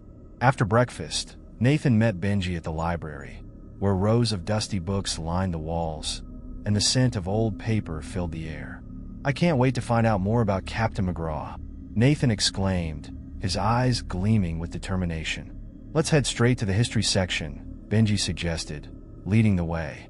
They wandered through the aisles, searching for any books that might mention the legendary captain or the treasure he was said to protect. After a few minutes of searching, Nathan pulled out a thick, leather-bound book titled Legends of the Coast, Tales of Pirates and Adventurers. "This has to have something about him," he declared, flipping through the pages until he found a section titled Captain Elias McGraw. "Here it is," Nathan shouted, drawing the attention of a nearby librarian. He quickly lowered his voice, his heart racing as he read aloud. Captain Elias McGraw was a notorious pirate who roamed the seas in the early 1800s. Known for his cunning and bravery, he became a local legend in Windermere. His crew was said to have buried a treasure somewhere along the coastline to protect it from rival pirates and greedy treasure hunters. "Wow, he really was a legend," Benji said, leaning in closer to read over Nathan's shoulder. "But why would he leave a treasure map in the forest?" Nathan flipped the page, discovering an entry that piqued his interest. It says here that McGraw had a deep love for the forest and its wildlife. He believed in protecting the land and its natural resources. He left clues not only to lead to treasure, but to teach future generations about the importance of conservation. "Conservation?" Benji echoed, a puzzled expression on his face. "Like keeping the environment safe?" "Exactly. It looks like the treasure wasn't just gold and jewels. It was a lesson for the future," Nathan replied, feeling a sense of purpose grow within him. As they continued reading, Nathan found a passage detailing a specific location, an ancient oak tree known as the heart of the forest. According to the text, this tree was sacred to McGraw and held a clue to the treasure's final resting place. "Look, we need to find this oak tree," Nathan exclaimed, pointing to the passage. "It says it's located near a stream that runs through the forest." "Then what are we waiting for?" Benji said, bouncing on his heels. "Let's go find it." They hurriedly gathered their things and made their way back to the forest, armed with the knowledge they had just uncovered. As they walked, Nathan's mind buzzed with excitement. The idea of protecting the forest, like Captain McGraw, ignited a passion he hadn't fully realized before. "Do you think we'll find anything at the oak?" Benji asked as they navigated through the trees. "I hope so," Nathan replied. "If McGraw left clues, we might uncover more than just treasure. We could learn how to preserve the forest and keep it safe for future generations." After a brisk hike, they reached the bank of the stream described in the journal. The water sparkled in the sunlight, cascading over smooth stones and creating a soothing melody. Nathan scanned the area, searching for the massive oak tree. "There it is," Benji pointed excitedly, his voice breaking the tranquility of the forest. The ancient oak stood tall and proud, its gnarled branches reaching toward the sky, offering a sense of timelessness and wisdom. As they approached the tree, Nathan felt a wave of reverence wash over him. "This tree is incredible," he whispered, tracing the rough bark with his fingers. They circled the tree, searching for anything that might resemble a clue. As they rounded the trunk, Nathan noticed a hollow space at the base of the tree. "Look," he exclaimed, kneeling down to examine it closely. Inside the hollow, partially hidden by dirt and leaves, lay another small wooden box, much like the one they had found before. "Do you think it's more treasure?" Benji asked, his eyes wide with excitement. "Only one way to find out," Nathan said, gently removing the box from its resting place. It felt heavier than the last one, and he could barely contain his anticipation. With careful hands, he opened the lid. Inside lay a collection of beautifully crafted wooden tokens, each adorned with symbols reminiscent of the carvings on the first box.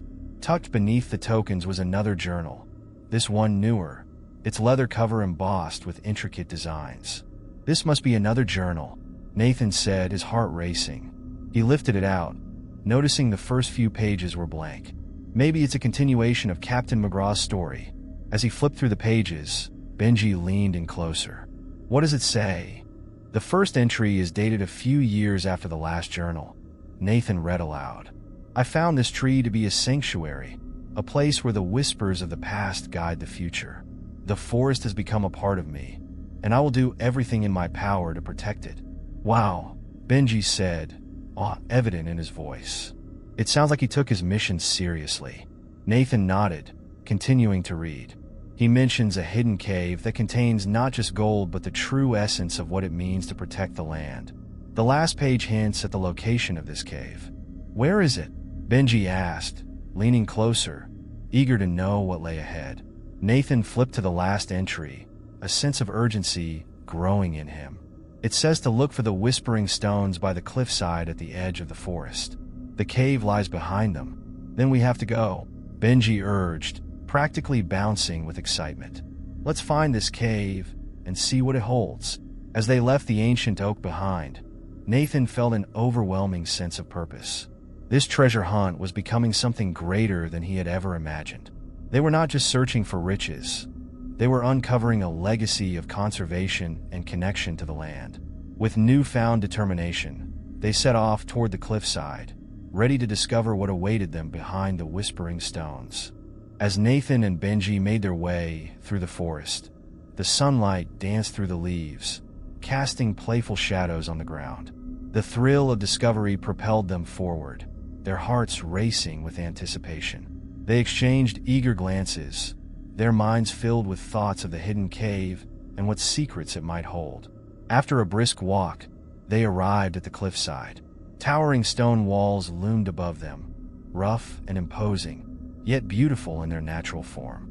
A few yards ahead, Nathan spotted a series of smooth, flat stones nestled at the base of the cliff, partially covered by ferns and moss. These must be the Whispering Stones, he exclaimed. Benji stepped closer, examining the stones. They really do look special. But how do we get to the cave? Nathan studied the area, noticing a narrow crevice between two large rocks. I think we might need to squeeze through there, he said, pointing toward the opening. It looked tight, but manageable. Let's give it a try. Benji nodded, and they approached the crevice. As they maneuvered through the narrow gap, Nathan felt a mixture of excitement and trepidation. The walls were cool and damp, and he could hear the faint sound of water trickling nearby. Emerging on the other side, they found themselves in a small clearing. The sunlight filtered through the trees, illuminating a hidden oasis of green, with a sparkling stream winding its way through the rocks. But as they ventured further into the clearing, they suddenly froze in their tracks. Before them stood a massive boulder, blocking the entrance to a dark cave. The rock was imposing, its surface rough and uneven, but it wasn't just the boulder that caught their attention. Surrounding the cave were strange markings etched into the stone, symbols that resembled those from the wooden tokens they had discovered. What do you think those symbols mean? Benji asked, stepping closer, curiosity gleaming in his eyes. I'm not sure, but they look like they might be warnings or instructions, Nathan replied, scanning the markings. Maybe they're part of what McGraw wanted to protect. As they examined the boulder, Nathan noticed something glimmering near the base. Look, there's something shiny, he said, kneeling down to get a better view. Benji joined him, brushing away dirt and leaves to reveal a small, brass key. This could be it. Maybe it unlocks the cave, Benji exclaimed, his voice filled with excitement. Let's try it, Nathan said, quickly standing up and inspecting the boulder for any keyhole. His heart raced as he scanned the surface, but there was no sign of a lock. Maybe it's on the other side, Benji suggested, his brow furrowing in concentration. Determined, Nathan and Benji worked together to push against the boulder, trying to shift it just enough to get a better look. After several attempts, they managed to slide it a few inches, revealing a small gap behind it. I can see a space back there, Nathan exclaimed. Let's check it out. With adrenaline pumping through their veins, they slipped into the opening. The cave was dark, the air cool and damp, filled with the earthy scent of moss and stone. They switched on their flashlights, illuminating the rocky walls, and their beams danced around, revealing intricate patterns etched into the stone. "Wow, this place is incredible," Benji breathed, awestruck. As they ventured deeper into the cave, they suddenly heard a low rumble, the ground trembling beneath them. Nathan's heart raced as he exchanged alarmed glances with Benji. "What was that?" he asked, voice trembling slightly. "I don't know, but we should move," Benji urged, his eyes wide with fear. They hurried further into the cave, the sound of dripping water echoing off the walls. The low rumbling intensified, and Nathan felt a shiver of dread crawl down his spine. The cave seemed alive, as if it were trying to warn them. Just then, they reached a wider chamber, and their flashlights illuminated something extraordinary. A stone altar adorned with more of the same intricate carvings, along with small offerings, feathers, stones, and even dried flowers. In the center of the altar, they spotted a wooden chest, similar to the ones they had discovered earlier. "This has to be it," Nathan shouted, rushing toward the chest. As he reached for the lid, the ground shook again, and this time, a shower of loose stones tumbled from the ceiling. "Nathan, look out!" Benji yelled, pulling him back just in time. "Thanks, man," Nathan gasped, his heart pounding from the near miss. "We can't let fear stop us. We've come too far, right? Let's get that chest open, but we need to be careful," Benji advised, glancing nervously at the cave ceiling. They worked together to lift the heavy lid, revealing the contents inside. More coins, more tokens, and a scroll rolled tightly. Nathan picked up the scroll, feeling a thrill course through him. This could be the key to understanding everything. He carefully unrolled the scroll, revealing a map marked with symbols and locations. One symbol in particular caught his attention, a large oak tree, just like the one they had visited earlier. "This is a map of the forest," Nathan exclaimed, tracing the lines with his finger. "But why would there be a treasure chest in here?" Benji pondered, glancing around the chamber. "It feels like there's more to this place." As Nathan studied the scroll further, a sudden realization struck him. Maybe this is a safe haven, a place for the treasures McGraw collected to be kept away from those who would misuse them. It's like a sanctuary for the forest. But just as Nathan was about to share his thoughts with Benji, another tremor shook the cave, and the rumbling intensified. Dust fell from the ceiling, and Nathan knew they had to get out fast. "Let's grab what we can and go," Nathan shouted, stuffing the scroll into his backpack along with a handful of tokens. Benji hurriedly gathered coins, shoving them into his pockets. "Now," Nathan urged, pushing through the entrance they had squeezed through earlier. They rushed out just as a loud crash reverberated behind them, followed by a cloud of dust and rocks. They stumbled into the daylight, gasping for fresh air. As they collapsed onto the grass outside the cave, Nathan looked back at the entrance, now partially blocked. "That was too close," Benji panted, his face pale. "But we did it. We found a treasure and a map," Nathan replied, exhilarated. "We're one step closer to uncovering Captain McGraw's legacy." "Yeah, but we need to figure out what all this means before we go back in," Benji said, glancing nervously at the cave. "Let's head back to my place and look over everything. We'll plan our next move," Nathan suggested, his determination renewed. As they walked back through the forest, Nathan couldn't shake the feeling that their journey was far from over. The treasures they had found were only the beginning, and the true adventure lay ahead. Back at Nathan's house, the air was thick with excitement and curiosity. They sprawled out on the living room floor, surrounded by their discoveries, a jumble of wooden tokens, coins, and the newly acquired scroll. The map lay spread out between them, its symbols dancing under the warm light of the lamp. "Okay, let's make sense of this," Nathan said, picking up the scroll again. "The treasure isn't just about riches. It's about understanding Captain McGraw's mission and what he valued." Benji nodded, leaning in closer to the map. "So, where do we start?" "Look here," Nathan said, pointing at the large oak tree symbol. "This symbol appears in two places. The oak tree where we found the first box, and here." He traced a line on the map to a different area of the forest. "This other oak is marked with an X. It's a good distance from the first one.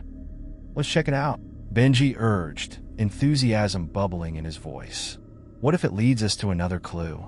"Absolutely, but we should be cautious this time," Nathan replied, glancing at the cave map they had just uncovered. If the cave was a sanctuary, we need to be respectful of whatever we find.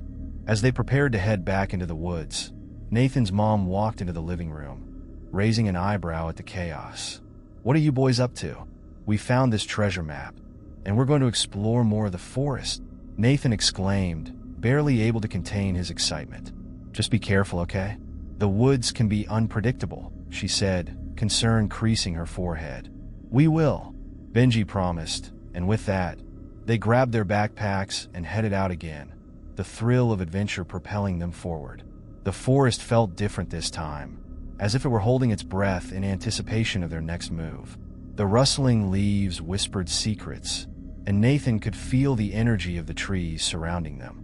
They arrived at the first oak tree they had visited that morning, its massive trunk standing sentinel against the backdrop of the blue sky. From here, we should head northeast, Nathan said, consulting the map. We'll look for any clues as we go. As they trekked deeper into the woods, they exchanged theories about what they might find. Do you think McGraw left another journal at the second oak? Benji mused. Maybe, or perhaps another artifact. Whatever it is, I'm sure it'll lead us closer to understanding his mission, Nathan replied, scanning the area for any signs of the next oak. After a short while, they came upon a clearing, and there it stood, a grand oak tree, even more majestic than the first. Its sprawling branches stretched wide, and the ground was carpeted with lush green grass. This is it, Nathan exclaimed, his voice echoing in the stillness. As they approached, Nathan noticed something unusual about the base of the tree, a small stone structure encircled by wildflowers. What do you think that is? He asked, pointing. Let's check it out, Benji said, his eyes sparkling with excitement. As they drew closer, Nathan noticed intricate carvings on the stones, reminiscent of those they had found in the cave. The structure seemed ancient and sacred, pulsating with an energy that was hard to describe. Do you think we should touch it? Benji asked, glancing at Nathan, who felt a strange pull toward the stones.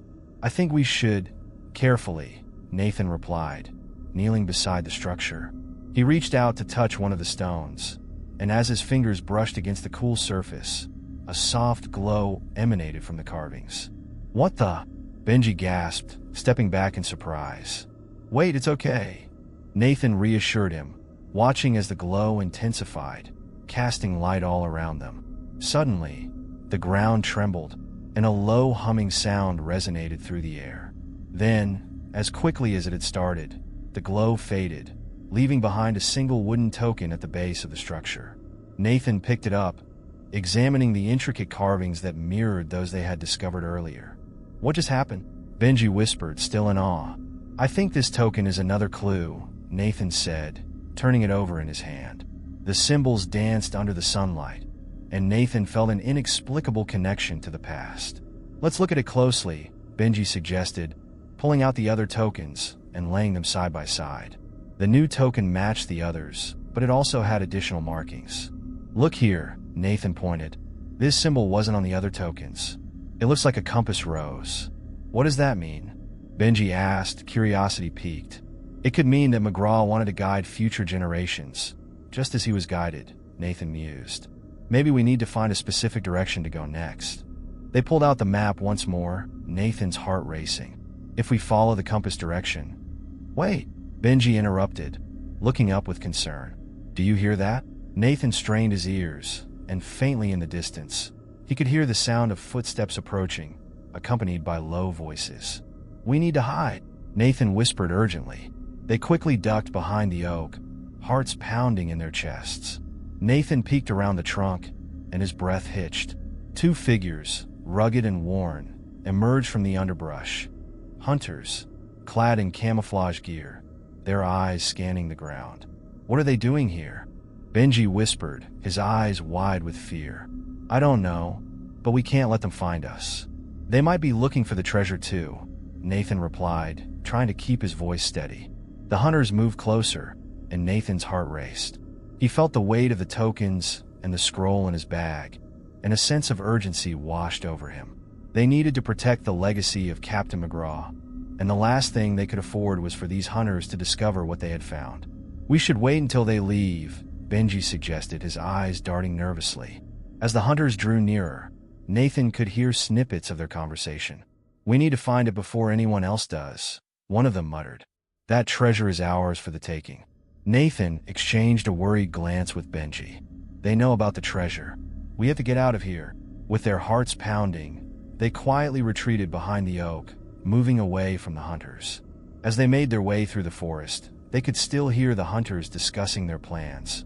But thankfully, they seemed oblivious to Nathan and Benji's presence.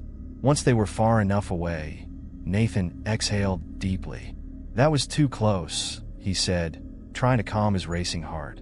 We have to be more careful. We can't let anyone else find out about Captain McGraw's legacy.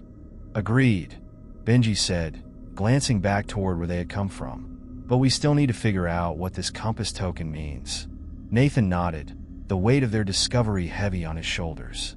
Let's head back home and study everything we have. We need to piece this together before we go any further. As they walked back, Nathan couldn't shake the feeling that the hunters were just the beginning of the challenges they would face. The quest for Captain McGraw's treasure was turning into something far more complicated and dangerous. The following day, Nathan and Benji gathered at Nathan's house once again, this time more focused than ever.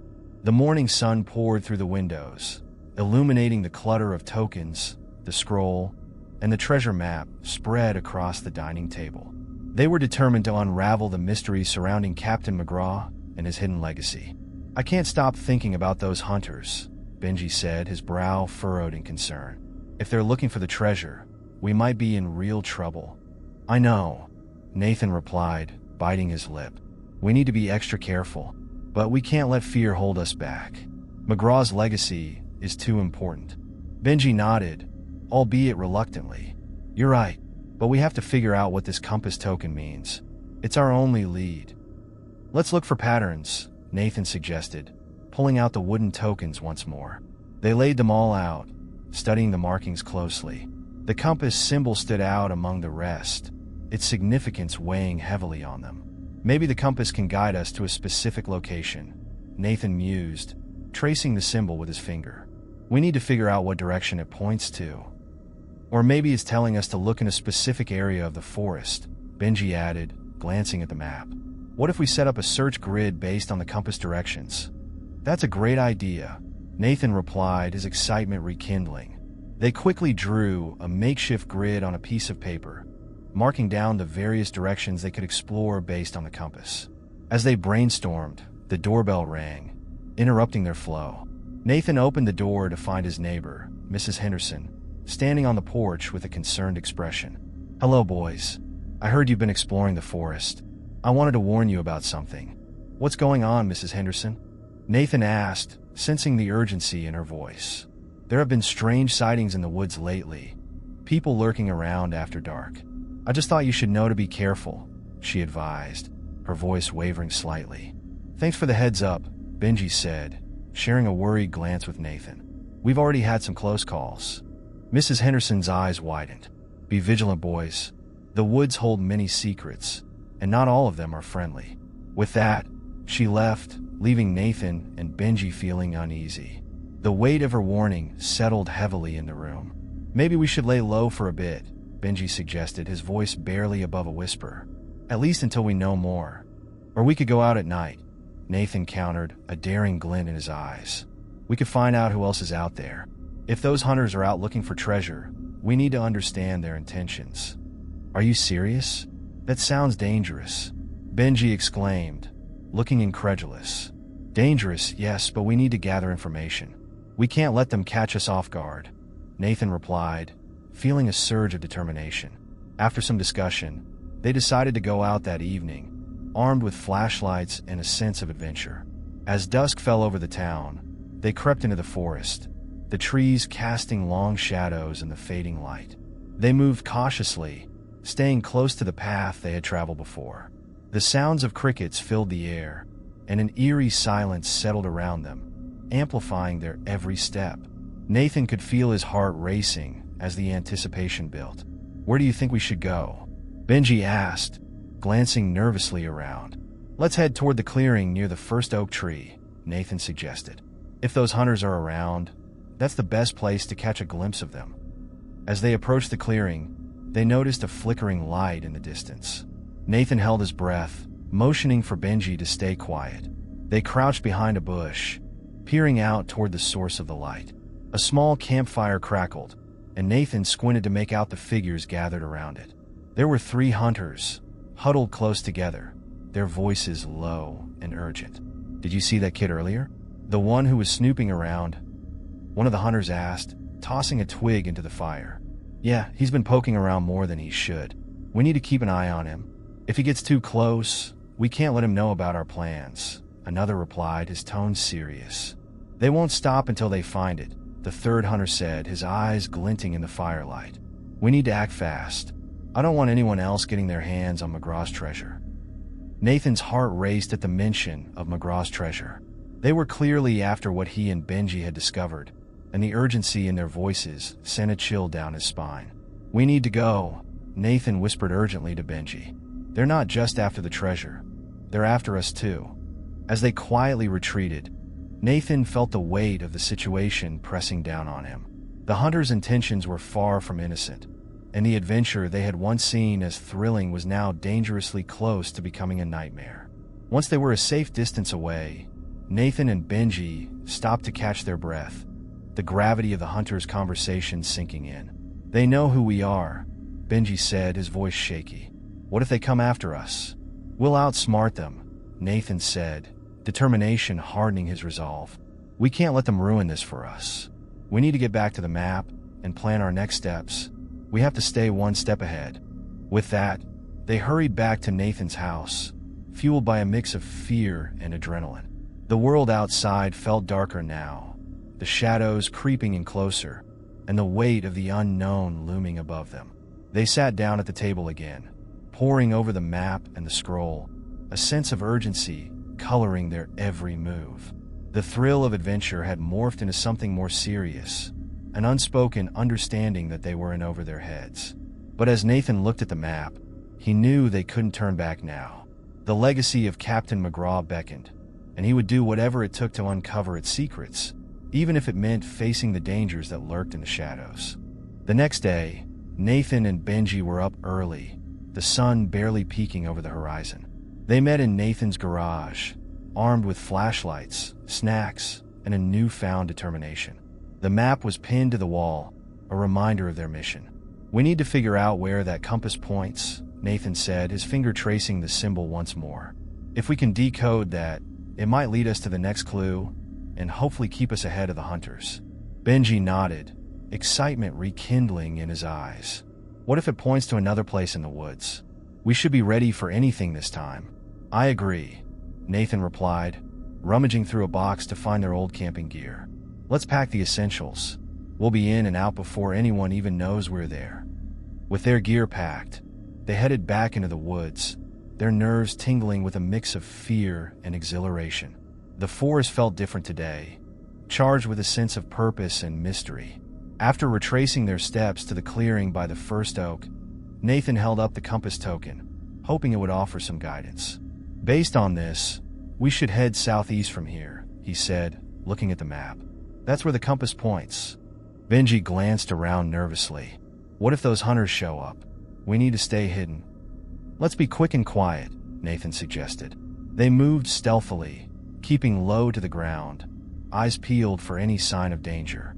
As they ventured deeper into the forest, Nathan felt a mix of exhilaration and dread. The trees loomed taller and denser, creating a canopy that filtered the sunlight into ethereal beams. The forest floor was thick with underbrush, making it difficult to navigate. After walking for what felt like hours, they finally stumbled upon a small creek, its water glistening in the dappled sunlight. "I think we should take a break here," Benji said, wiping sweat from his brow. "We can regroup and check the map."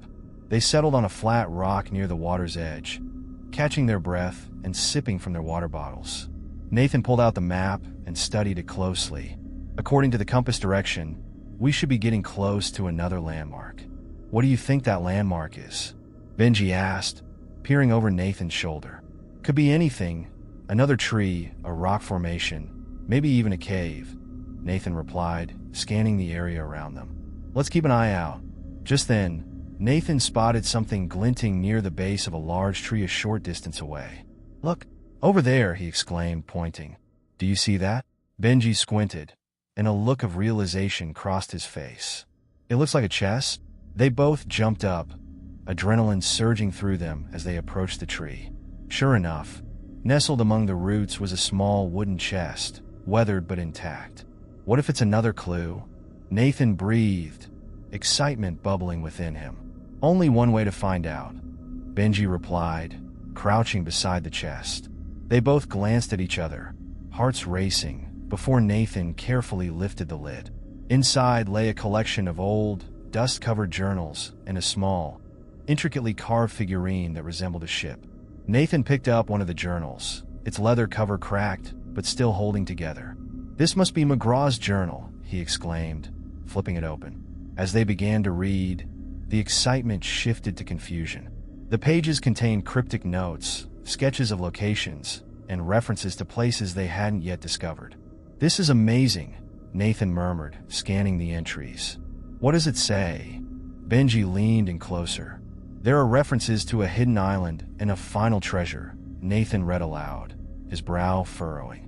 "It seems McGraw was searching for something beyond just gold and riches." "What do you think he was after?" Benji asked, intrigued. "Something more meaningful, perhaps." "He mentions a map leading to the heart of the forest," Nathan replied, turning the page. "This journal seems to hold more secrets than we anticipated." As they delved deeper into the journal, they uncovered passages about McGraw's life at sea, his crew's adventures, and the friendships he forged. Each entry painted a vivid picture of a man who valued more than just treasure. He sought knowledge, connection, and a sense of belonging. "This is incredible," Benji said, mesmerized. "We're getting a glimpse into McGraw's world." But their moment of discovery was interrupted by a sudden rustle in the bushes nearby. The boys froze, instincts kicking in. Nathan glanced toward the sound, his heart pounding. "It's probably just an animal," Benji whispered, but his voice trembled. "Maybe, but we should be cautious," Nathan replied, scanning the surroundings. Just as they turned to head back to their hiding spot, the sound grew louder, and out stepped one of the hunters from the night before. "Boys," he sneered, a predatory glint in his eye. "Didn't think I'd find you here." Panic surged through Nathan, and he quickly shoved the journal back into the chest, closing it just as the hunter approached. "What do you want?" Benji demanded, trying to sound braver than he felt. "I want what you found," the hunter said, advancing on them, his eyes narrowing. "You've stumbled into something you don't understand. That treasure belongs to us, and I'm not leaving without it." "Treasure? You mean Captain McGraw's legacy?" Nathan shot back, his voice rising with determination. "We're not giving it to you." The hunter laughed, a dark, menacing sound. "You really think you can protect it? You have no idea what you're up against." As the tension hung in the air, Nathan felt a surge of adrenaline. "We won't let you take it," he declared, stepping protectively in front of Benji. "This is bigger than just treasure. It's about understanding history." "Cute words, kid," the hunter taunted, "but in the end, it won't save you." He reached into his jacket, and Nathan's heart raced, fearing what was about to happen. "Run!" Nathan shouted, grabbing Benji's arm as they sprinted away from the chest, darting into the trees. The sound of footsteps echoed behind them, the hunter hot on their trail. Branches whipped at their faces as they zigzagged through the underbrush, adrenaline coursing through their veins. Nathan could hear the hunter's voice shouting obscenities, and he felt a surge of fear and determination. "Where do we go?" Benji gasped, struggling to keep pace. "Follow me," Nathan shouted, leading them toward a thicket of bushes that they could duck behind. They tumbled through, collapsing into a small clearing on the other side. Breathless and terrified, they pressed against the ground, listening intently as the hunter's footsteps grew closer. "Where did they go?" the hunter muttered, his voice cutting through the tension. "I'll find them. I always do." Nathan held his breath, praying they wouldn't be discovered. As the footsteps receded, they exchanged glances, the reality of their situation weighing heavily on them. "We need to get out of here," Nathan said, his voice low. "If he finds us, we're in serious trouble." Benji nodded, fear evident in his eyes. But what about the chest? We can't just leave it. We'll come back for it, Nathan insisted. Right now, we need to focus on getting to safety. Carefully, they crawled away from the clearing, moving silently through the underbrush. As they reached the edge of the forest, they finally spotted a familiar path leading back toward Nathan's neighborhood.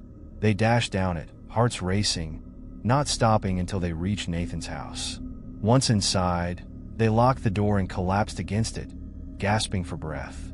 The fear of the hunter lingered, but the thrill of their discoveries pushed them to keep moving forward. "Did you see his face?" Benji exclaimed, laughter mixed with nerves. "He really thought he could intimidate us." "We're not just any kids," Nathan replied, a grin breaking through. "We're the guardians of McGraw's legacy." But even as they celebrated their narrow escape, a shadow loomed over them. They knew the hunt was far from over, and the treasure they sought was now entangled with danger beyond what they had imagined. The days that followed were a blur of excitement and anxiety for Nathan and Benji. They remained in a heightened state of alert, aware that the hunter was still after them. The journal, now a symbol of their adventure, rested in Nathan's bedroom, its pages filled with secrets and dangers that could not be ignored. Despite the fear, Nathan couldn't shake the feeling that they were on the brink of a major breakthrough. The journal spoke of a hidden island, and the two boys were determined to uncover its location before the hunter did. "We have to go back into the woods," Nathan said one afternoon as they huddled in his room, poring over the journal. "We can't let him get to the treasure first." "But what if he's waiting for us?" Benji asked, biting his lip. "What if he's got more guys with him?" Nathan paused, considering Benji's concern. "We'll have to be careful, but we can't let fear stop us from discovering what McGraw intended for us to find. We owe it to him." After a moment, Benji nodded. "Okay, let's do this." They decided to head back to the creek where they found the chest, believing it might offer more clues about the hidden island. Equipped with flashlights, snacks, and the journal, they set out once more into the depths of the forest, their hearts pounding with a mixture of trepidation and excitement. As they approached the creek, Nathan felt the familiar thrill of adventure course through him. "We need to find that landmark," he said, looking at the journal again. "If we can find it, maybe we can uncover the path to the island."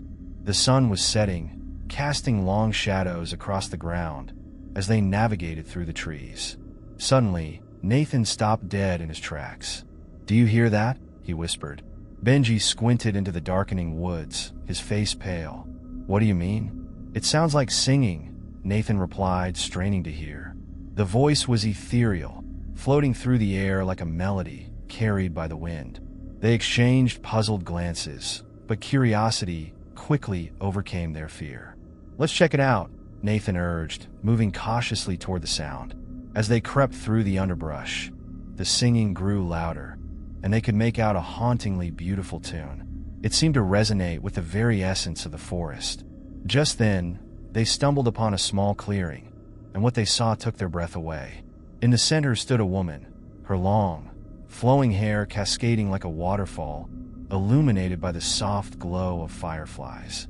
She wore a dress made of leaves and flowers, and as she sang, the very air around her shimmered with an enchanting aura. It was as if the forest itself had come alive in response to her voice. Who are you?" Nathan stammered, unable to take his eyes off her. The woman turned, her gaze piercing and wise. "I am Lyriel, the guardian of the forest," she said, her voice as melodic as the song she had been singing. "And you, young ones, seek the truth that lies hidden within its depths." Benji looked at Nathan, a mix of awe and fear in his expression. "How do you know what we're looking for?" "The forest has many secrets," Lyriel replied, stepping closer. "It knows the hearts of those who tread upon its soil. You have uncovered the journal of Captain McGraw, and you have drawn the attention of those who wish to exploit its power." Nathan felt a chill run down his spine. "The hunter, he's after the treasure, isn't he?" Lyriel nodded solemnly. "He seeks not just gold, but the knowledge that McGraw buried with it, a knowledge that could destroy the balance of the world." "What do we do?" Benji asked, his voice trembling. "To protect the forest and its secrets, you must reach the hidden island before he does. The path lies before you, but it is fraught with challenges. You will need courage and wisdom. Nathan's heart raced. How do we find the island? Lyriel pointed toward a distant part of the forest. Follow the stream until it meets the ancient stone bridge. Beyond that bridge lies the entrance to the island. But be warned, the hunter will stop at nothing to find you. As her words echoed in their minds, a rustling noise broke the enchanting moment. The hunter's voice carried through the trees, loud and menacing. Boys, I know you're out there. Panic surged through Nathan and Benji. We have to go now, Nathan shouted, grabbing Benji's hand. Wait, Lyriel urged, her voice strong. Take this. She reached into the folds of her dress and produced a small, shimmering stone. It will guide you to safety. Trust in its light, and you will find the strength you need. Nathan took the stone, feeling its warmth pulse in his palm. Thank you, he whispered, before turning to run with Benji. They dashed through the trees, the hunter's shouts echoing behind them. You can't escape me, he yelled, his voice growing closer. The boys raced toward the sound of rushing water, the stream guiding their path. The air was thick with urgency as they leaped over fallen branches and ducked beneath low-hanging limbs. Nathan, where's the bridge? Benji gasped, glancing back in fear. Just a little further, Nathan urged, feeling the weight of their pursuit. Finally, they broke through the trees and found themselves at the edge of the stream. In the distance, the ancient stone bridge loomed, weathered by time, yet resilient. Over there, Nathan pointed, and they sprinted toward it, their hearts pounding in their chests. As they reached the bridge, Nathan turned to see the hunter emerging from the forest, fury etched on his face. You think you can hide from me? He roared, charging toward them. Without hesitation, Nathan grabbed Benji's arm, and they sprinted onto the bridge, the stone beneath their feet echoing with each hurried step. The bridge seemed to vibrate with energy, as if the very essence of the forest was urging them onward. They reached the center of the bridge when Nathan turned back to face the hunter. You won't stop us, he shouted defiantly. The hunter slowed, his eyes narrowing in fury. You think you can protect a treasure that doesn't belong to you? Just then, Nathan remembered the shimmering stone in his hand. He held it up, its glow intensifying as he focused on the hunter. We have the power of the forest with us, he yelled, feeling the light pulse between his fingers. The hunter faltered, taken aback by the light emanating from the stone. What is that? He shouted, fear creeping into his voice. In that moment, Nathan understood that the stone was more than just a guide. It was a manifestation of the forest's magic.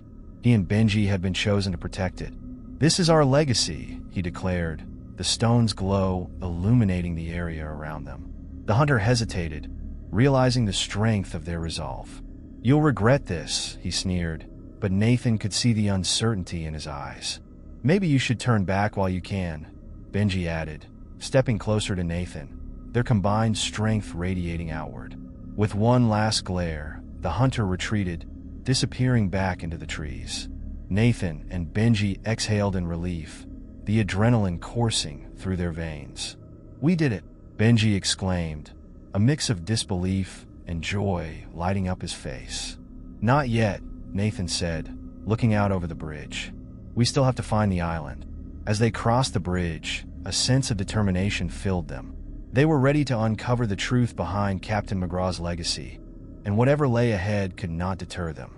They stepped off the bridge and followed the stream, the forest alive with the promise of adventure. Nathan and Benji trudged along the stream, the warm glow of the stone pulsing reassuringly in Nathan's hand. The forest felt alive around them, the rustling leaves and distant calls of wildlife acting as a chorus to their adventure. Each step brought them closer to the mystery of the hidden island and the legacy of Captain McGraw. As they followed the waterway, they recounted the journal's clues, piecing together the map's secrets and the whispers of Lyriel. If we're on the right path, the island should be just up ahead, Nathan said, glancing at the stone, which seemed to be guiding their way. But as they neared a bend in the stream, the atmosphere shifted. A heavy mist began to swirl around them, thickening the air and dampening the sounds of the forest. This doesn't feel right, Benji said, his eyes wide with uncertainty. Just keep going, Nathan urged, though he felt a sense of foreboding creeping in. "We have to find the island." They rounded the bend, and suddenly, the mist cleared, revealing a secluded cove framed by rocky cliffs. The water shimmered under the fading sunlight, reflecting hues of gold and azure. In the center of the cove lay a small, uninhabited island, lush with greenery and glistening under the sun. "There it is," Nathan shouted, excitement bubbling within him. But as they took a step closer, a chilling realization washed over them. Shadows danced at the edges of the cove, and in the distance, they spotted the unmistakable figure of the hunter. He stood on the rocks, watching them with an intensity that sent shivers down Nathan's spine. "Boys," he called, his voice echoing ominously across the water. "You're too late. The treasure belongs to me now." Panic surged through Nathan and Benji. "We can't let him reach the island first," Nathan exclaimed. They quickly formulated a plan. If they could reach the boat hidden in the reeds, they could cross the water before the hunter had a chance to intercept them. "We need to be quick," Nathan whispered, glancing at the hunter, who was now moving toward them with a menacing gait. "On the count of 3, Benji replied, nodding in agreement. 1, 2, 3. They bolted toward the reeds, their hearts racing. The hunter shouted after them, but his voice only fueled their determination. As they approached the small boat, Nathan's thoughts raced. What if they couldn't outrun him? What if he got to the treasure first? They hopped into the boat. Nathan quickly untied the rope as Benji grabbed the oars. "Row! Row!" Nathan urged, feeling the urgency in his chest. As they pushed away from the shore, they heard the hunter roar with frustration. "You think you can escape me? I will find you." His voice echoed through the cove, but Nathan focused on the water ahead. With each stroke, they moved farther away from the danger, but they knew it wouldn't be long before the hunter would pursue them. "Look!" Benji pointed toward the island, now coming into view. "We can make it." The boat skimmed across the surface of the water, and Nathan could feel the adrenaline coursing through him. "We just need to reach the shore," he shouted, urging Benji to row faster. Finally, they reached the island, leaping onto the sandy beach. "We need to find the treasure before he gets here," Nathan urged, scanning the surroundings for any signs that might lead them to it. "According to the journal, there should be an ancient tree near a boulder," Benji said, remembering the clues they had uncovered. "It's supposed to mark the spot." They hurried deeper into the island, the lush foliage closing in around them. The air was thick with the scent of damp earth and flowers, and the vibrant colors of the flora contrasted starkly with the tension in their hearts. After what felt like an eternity of searching, they finally spotted the ancient tree. Its gnarled branches stretched out like welcoming arms, and beside it lay a massive boulder covered in moss. Nathan's heart raced as he approached it, feeling an undeniable connection to the location. "There!" Nathan shouted, pointing to a faded engraving on the boulder. It was a map, a replica of the one they had seen in the journal, but with an additional marking, a small X just beneath the roots of the tree. "That is the," Benji said, excitement igniting his voice. They quickly started to clear the area around the tree, pulling away the damp leaves and dirt. Nathan's heart raced with every shovelful of earth they removed, driven by the hope of uncovering the treasure. But just as they were making progress, a loud crashing sound echoed through the woods. The hunter had reached the island. "You can't hide from me, boys," he bellowed, his voice cutting through the air like a knife. "Faster," Nathan urged, panic surging within him. They worked frantically, shoveling dirt away until their hands hit something hard. "Is that it?" Benji exclaimed, excitement lacing his voice as they unearthed a small chest, ornate and covered in intricate carvings. "We found it." Before they could catch their breath, the hunter emerged from the trees, a wild look in his eyes. "Give me that chest," he demanded, his tone dripping with menace. Nathan felt a surge of defiance. "No, this treasure doesn't belong to you." With the chest clutched tightly in their hands, Nathan and Benji stood their ground. "You think you can take what's rightfully ours? You're mistaken." The hunter advanced, his intentions clear. Nathan glanced at the chest, the shimmering stone still glowing in his pocket. "Benji, we need to protect this," he said, taking a step forward. In a moment of desperation, Nathan raised the stone, channeling all his courage. The light expanded, illuminating the space around them and casting away the shadows. The hunter paused, confusion etched on his face. "What is this?" he exclaimed, taking a step back as the brightness enveloped him. "This is our legacy," Nathan shouted, feeling the power of the forest surge through him. "We won't let you destroy it." With a sudden burst of energy, Nathan directed the light towards the hunter, who stumbled back, his resolve faltering. The forest seemed to respond, the winds picking up and swirling around them. As if in a final act of defiance, the hunter turned and fled back into the depths of the island, swallowed by the trees. Nathan and Benji watched as the shadows consumed him, leaving only silence in their wake. "We did it," Benji exclaimed, panting with relief. But Nathan's eyes were fixed on the chest. They had to uncover the truth within it. "Let's see what's inside," he said, kneeling beside the ornate chest. As they opened the lid, the interior gleamed with gold coins and glittering jewels. But more than that, nestled among the riches was a rolled parchment, the true treasure that Captain McGraw had hidden away. Nathan carefully unfolded the parchment, and his eyes widened. "It's a letter. It explains everything. His intentions, the legacy he wanted to pass on." Benji leaned closer, breathless with curiosity. "What does it say?" Nathan began to read aloud, revealing the secrets of the past, the purpose of the treasure, and the warnings McGraw had left behind. They discovered that the true wealth lay not in gold, but in the knowledge and wisdom of the forest, meant to protect its balance and the spirits that dwelled within. As the sun dipped below the horizon, casting a warm glow over the island, Nathan and Benji realized that their adventure had only just begun. They had uncovered the truth behind Captain McGraw's legacy, and now it was their responsibility to protect it. With the treasure chest open before them, Nathan and Benji felt the weight of their discovery settle over them. Gold coins gleamed in the fading light, but it was the parchment, fragile yet vibrant with history, that captured their attention. Nathan's hands trembled slightly as he held it, aware that they were not just witnesses to a past adventure, but stewards of a legacy that had waited centuries to be uncovered. "Read it," Benji urged, his eyes wide with anticipation. The atmosphere was thick with expectation, the forest around them almost holding its breath. Nathan cleared his throat, the rustling of leaves creating a natural amphitheater for his voice. "To whoever finds this treasure, know that the riches of this world are not measured in gold and jewels, but in the stories we carry, the lives we touch, and the spirits we respect. This island is a sanctuary, a balance of nature and legacy. Protect it, for it holds the secrets of my journey and the guardianship of those who came before me." He paused, the gravity of the words hanging in the air. Captain McGraw left this not just for wealth, but to teach us about the importance of respecting nature and our history. Benji nodded, his brow furrowed in thought. "But what about the hunter? He'll come back for this treasure." Nathan felt a chill run down his spine. The hunter was not just an obstacle. He represented greed and destruction, a force that threatened the delicate balance McGraw had fought to protect. "We need to make sure he can't find this place again," Nathan said, determination settling in his bones. They began to gather the gold coins, planning to distribute them to the community in nearby towns. Those who had lost loved ones in the mysterious disappearances, who could use the wealth to build better lives.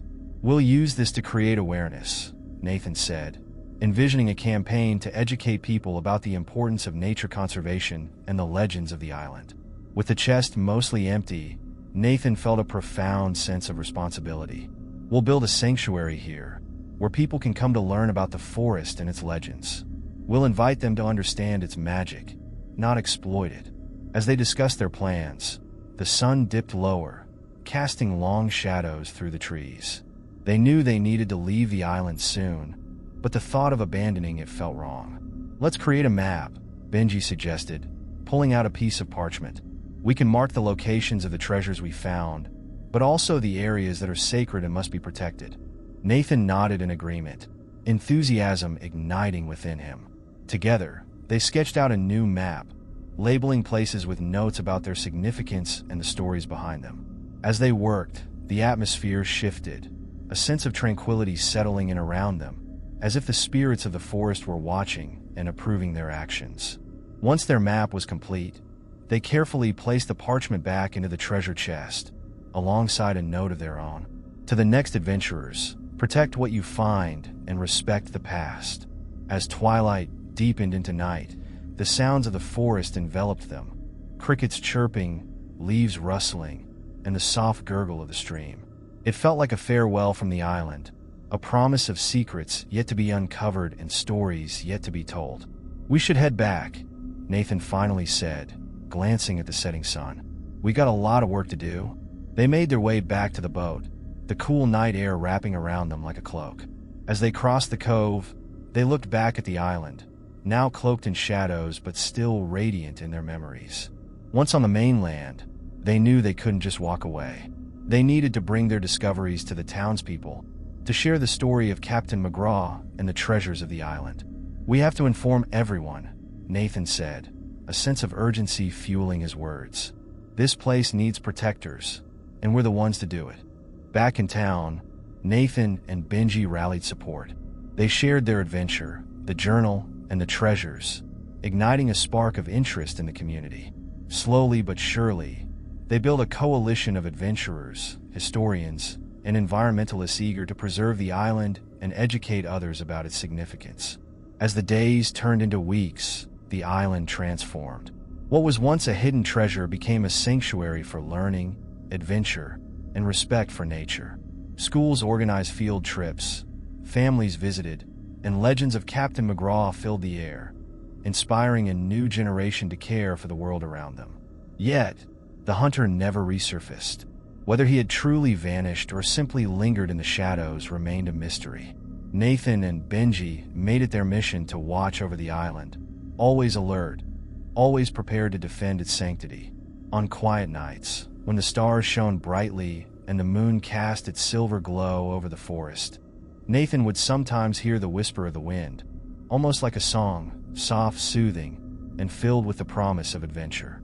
He would sit by the stream, reminiscing about the day they discovered the hidden island, feeling the weight of their journey, and knowing that their adventure was only the beginning.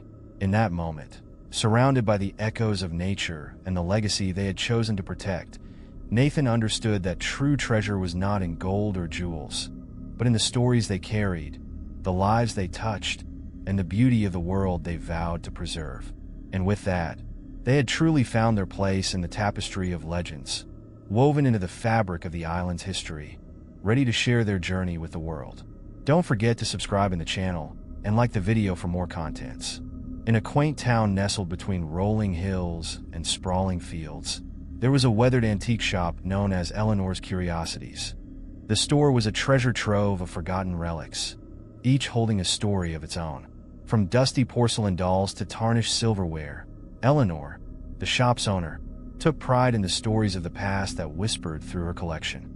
One dreary afternoon, as the rain drummed against the windows, a young girl named Clara wandered into the shop. Clara was known for her curiosity and adventurous spirit, often exploring the nooks and crannies of the town in search of the extraordinary. Today, however, something was different. The air was thick with an unusual tension, and Clara could sense it as soon as she stepped inside. "Welcome, dear," Eleanor said, her voice warm, yet laced with a hint of mystery. "What brings you here on such a gloomy day?" "I was just looking around," Clara replied, her eyes darting over the various trinkets. But then something caught her attention. A dusty toy soldier, sitting forlornly on a high shelf, partially hidden behind a stack of old books. The toy was made of worn wood, its paint chipped and faded. It wore a red uniform with a tiny brass sword at its side. Clara felt an inexplicable pull toward it, as if it were calling her name. "Can I see that soldier?" she asked, pointing at the shelf. Eleanor's eyes narrowed slightly, a flicker of concern crossing her face. "Ah, that one. It has a bit of a history. You should think carefully before bringing it home."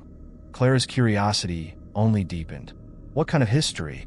Eleanor hesitated, glancing around the shop as if expecting someone to overhear. "Legend has it that the toy belonged to a young boy named Oliver many years ago. He cherished it deeply, but after an unfortunate incident, the toy was forgotten and left behind. Since then, strange things have been said to happen around it. What kind of strange things? Clara pressed, her heart racing with excitement. They say it moves on its own at night, Eleanor whispered, leaning in closer. Some claim to hear whispers coming from it, as if the toy holds the secrets of the boy who once owned it. Clara's eyes sparkled with intrigue. I want it, she declared, feeling a thrill of adventure rush through her. Eleanor studied her for a moment, then sighed. Very well, but take care of it, dear. Some things are better left undisturbed. Clara carefully took the toy soldier in her hands, feeling the coolness of the wood against her skin. She thanked Eleanor and hurried home, a mixture of excitement and trepidation bubbling within her. As she entered her small room, Clara placed the soldier on her nightstand, its painted eyes seeming to watch her every move. The rain continued to patter against the window, and Clara couldn't shake the feeling that the toy was alive in some way. That night, as she snuggled under her blankets, the soldier stood guard, a silent sentinel in the dim light. But as the clock struck midnight, a chilling wind swept through the room. Clara stirred, feeling an unsettling presence. She opened her eyes to find the toy soldier had shifted slightly on the nightstand, its gaze more intense than before. Clara's heart raced as she tried to convince herself it was just her imagination. Stop being silly, she whispered to herself, rolling over to sleep. Yet sleep eluded her as shadows danced along the walls, and an unsettling feeling enveloped the room. Minutes turned into hours, and just as Clara began to drift off again, she heard it, a soft, barely audible whisper. Help me, help me. Clara's eyes snapped open, her heart pounding. Who's there? She called out, her voice trembling.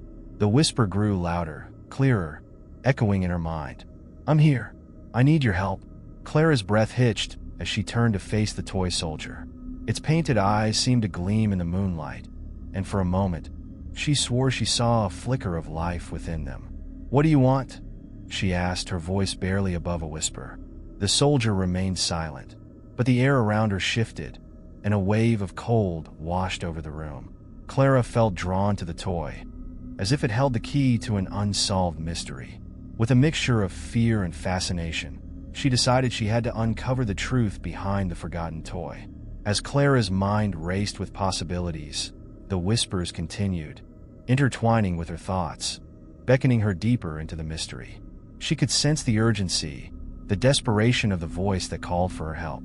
But what was she truly getting herself into? Little did Clara know that her adventure was only beginning, and the chilling tale of the forgotten toy would unravel a history she never imagined. The next morning, Clara awoke to the warm rays of sunlight filtering through her window, dispelling the shadows of the night. The toy soldier still stood resolutely on her nightstand, a silent guardian, watching over her. But Clara felt a change in the air, a heavy anticipation that something important was about to unfold. She couldn't shake the whisper she had heard during the night. Help me. The words echoed in her mind, and curiosity gnawed at her.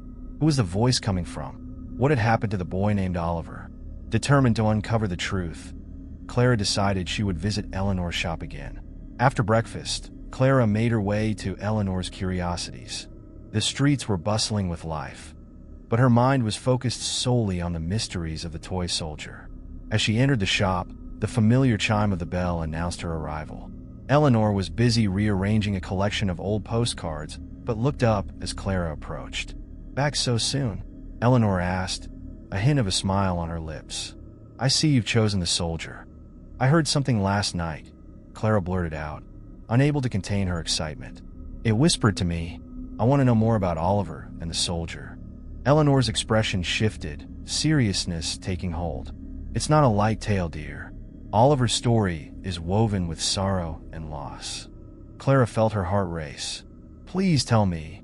Eleanor sighed, her eyes clouded with memory. Oliver was a bright child, full of dreams. The toy soldier was his favorite companion, his protector. They played together for years until one stormy night, tragedy struck. There was an accident, and in the chaos, Oliver disappeared. The town searched high and low, but he was never found. The soldier was the only thing left behind, forgotten on the shelf of his room. Clara felt a chill run down her spine. But what happened to him? Is he gone? Some say his spirit lingers, Eleanor replied softly. The whispers you hear may be Oliver's plea for help, a call for someone to remember him. It is said that only those with pure hearts can hear him. What can I do? Clara asked, her determination solidifying. The first step is to uncover where Oliver lived and what happened that night. You may find clues in the old town records, or perhaps in the places he loved, Eleanor suggested. But tread carefully. Sometimes the past is best left undisturbed. Clara thanked Eleanor and left the shop, her mind racing with possibilities. She knew she had to find out more. With a plan forming, she decided to visit the local library, a place rich with the town's history and secrets. The library was a stately building, filled with the scent of old books and the promise of knowledge. Clara rushed to the history section, scanning through dusty volumes that detailed the town's past. After a while, she stumbled upon a book titled Lost Souls of Brookshire, which detailed the mysterious disappearances that had plagued the town over the years. As she flipped through the pages, she found a mention of Oliver. A young boy named Oliver Pembroke vanished one stormy night in 1965. His family reported him missing after he failed to return home from playing outside. The search lasted for weeks, but yielded no results. Some believed he was taken by the woods, while others thought he had run away to start a new life. Clara's heart raced. Could the whispers be related to the mystery of his disappearance? Was there something in the woods that held the key to finding him? Determined to learn more, Clara noted the addresses and landmarks mentioned in the book, including Oliver's childhood home, which was said to be located at the edge of the town near the forest. That afternoon, with a sense of purpose, Clara ventured out to the abandoned house, her heart thumping in her chest. The journey took her through familiar streets, but as she approached the outskirts, the atmosphere shifted. The trees loomed taller, their branches reaching out like skeletal hands, casting eerie shadows on the ground. When she arrived at the house, Clara stood before a dilapidated structure, the wooden boards creaking under the weight of time. Vines crawled up the walls, and broken windows stared back at her like hollow eyes. She felt a strange mixture of fear and excitement, as if the very air around her was charged with Oliver's spirit. Taking a deep breath, Clara stepped inside. The air was musty, thick with dust, and the wooden floorboards groaned beneath her feet. Sunlight filtered through the gaps in the walls, illuminating fragments of furniture covered in white sheets. She moved cautiously, her heart pounding as she explored the remnants of Oliver's past. In what seemed to be the living room, Clara noticed a small wooden box resting on the mantel. Its surface was scratched and worn, but it seemed out of place amidst the decay. Drawn to it, she approached and opened the box, revealing a collection of old photographs and letters. Among them, one photograph stood out, a picture of Oliver, grinning broadly beside his toy soldier. Clara's heart ached at the sight of the boy's innocent smile. Alongside it was a letter, yellowed with age, that Clara carefully unfolded. "Dear Mom and Dad," it read, "I love my soldier more than anything. He's my best friend. We're going to have the greatest adventures together." Tears pricked at Clara's eyes. She could feel Oliver's spirit, his joy and his longing echoing through the words. Suddenly, a gust of wind swept through the room, rattling the windows and sending shivers down her spine. Clara looked around, the feeling of being watched intensifying. "Oliver," she whispered, her voice barely audible. "Are you here?" As if in response, a soft whisper floated through the air. "Help me, please." Clara's resolve strengthened. "I will help you, Oliver. I promise." With the photograph and letter clutched tightly in her hands, Clara knew she had to dig deeper into the mystery of Oliver's disappearance. The whispers had led her here, and now she was determined to uncover the truth. Clara stood in the dim light of the abandoned house, clutching the photograph and letter, feeling the weight of Oliver's story pressing upon her. The whispers continued to swirl in her mind, urging her to seek answers. Determined, she began to search the house more thoroughly, hoping to find clues that would reveal what had happened to the boy. As she moved from room to room, Clara noticed small details that spoke of a life once filled with joy and laughter. The walls were adorned with faded wallpaper, remnants of cheerful patterns that had long lost their vibrancy. In one corner, a broken toy chest lay overturned, its contents spilling out like forgotten memories. Dusty building blocks, a tattered teddy bear, and old action figures littered the floor, remnants of Oliver's childhood that echoed through time. In the corner of the living room, Clara noticed a door slightly ajar. With a mixture of trepidation and excitement, she approached and pushed it open, revealing a narrow staircase leading down into darkness. The air was cooler here, heavy with a sense of foreboding. Clara hesitated for a moment, but the urge to uncover the truth propelled her forward. Taking a deep breath, she descended the stairs, each step creaking beneath her weight. As she reached the bottom, she found herself in a dimly lit basement. The space was cluttered with old furniture, dusty boxes, and cobwebs that hung like curtains from the ceiling. In the far corner, Clara spotted something glinting, a small object half buried under a pile of debris. Curiosity piqued, Clara made her way over and cleared away the junk. To her surprise, she uncovered a rusty key. Its surface was rough, and Clara felt an inexplicable connection to it, as if it held the key to unlocking Oliver's story. What could you unlock? Clara wondered aloud, turning the key over in her palm.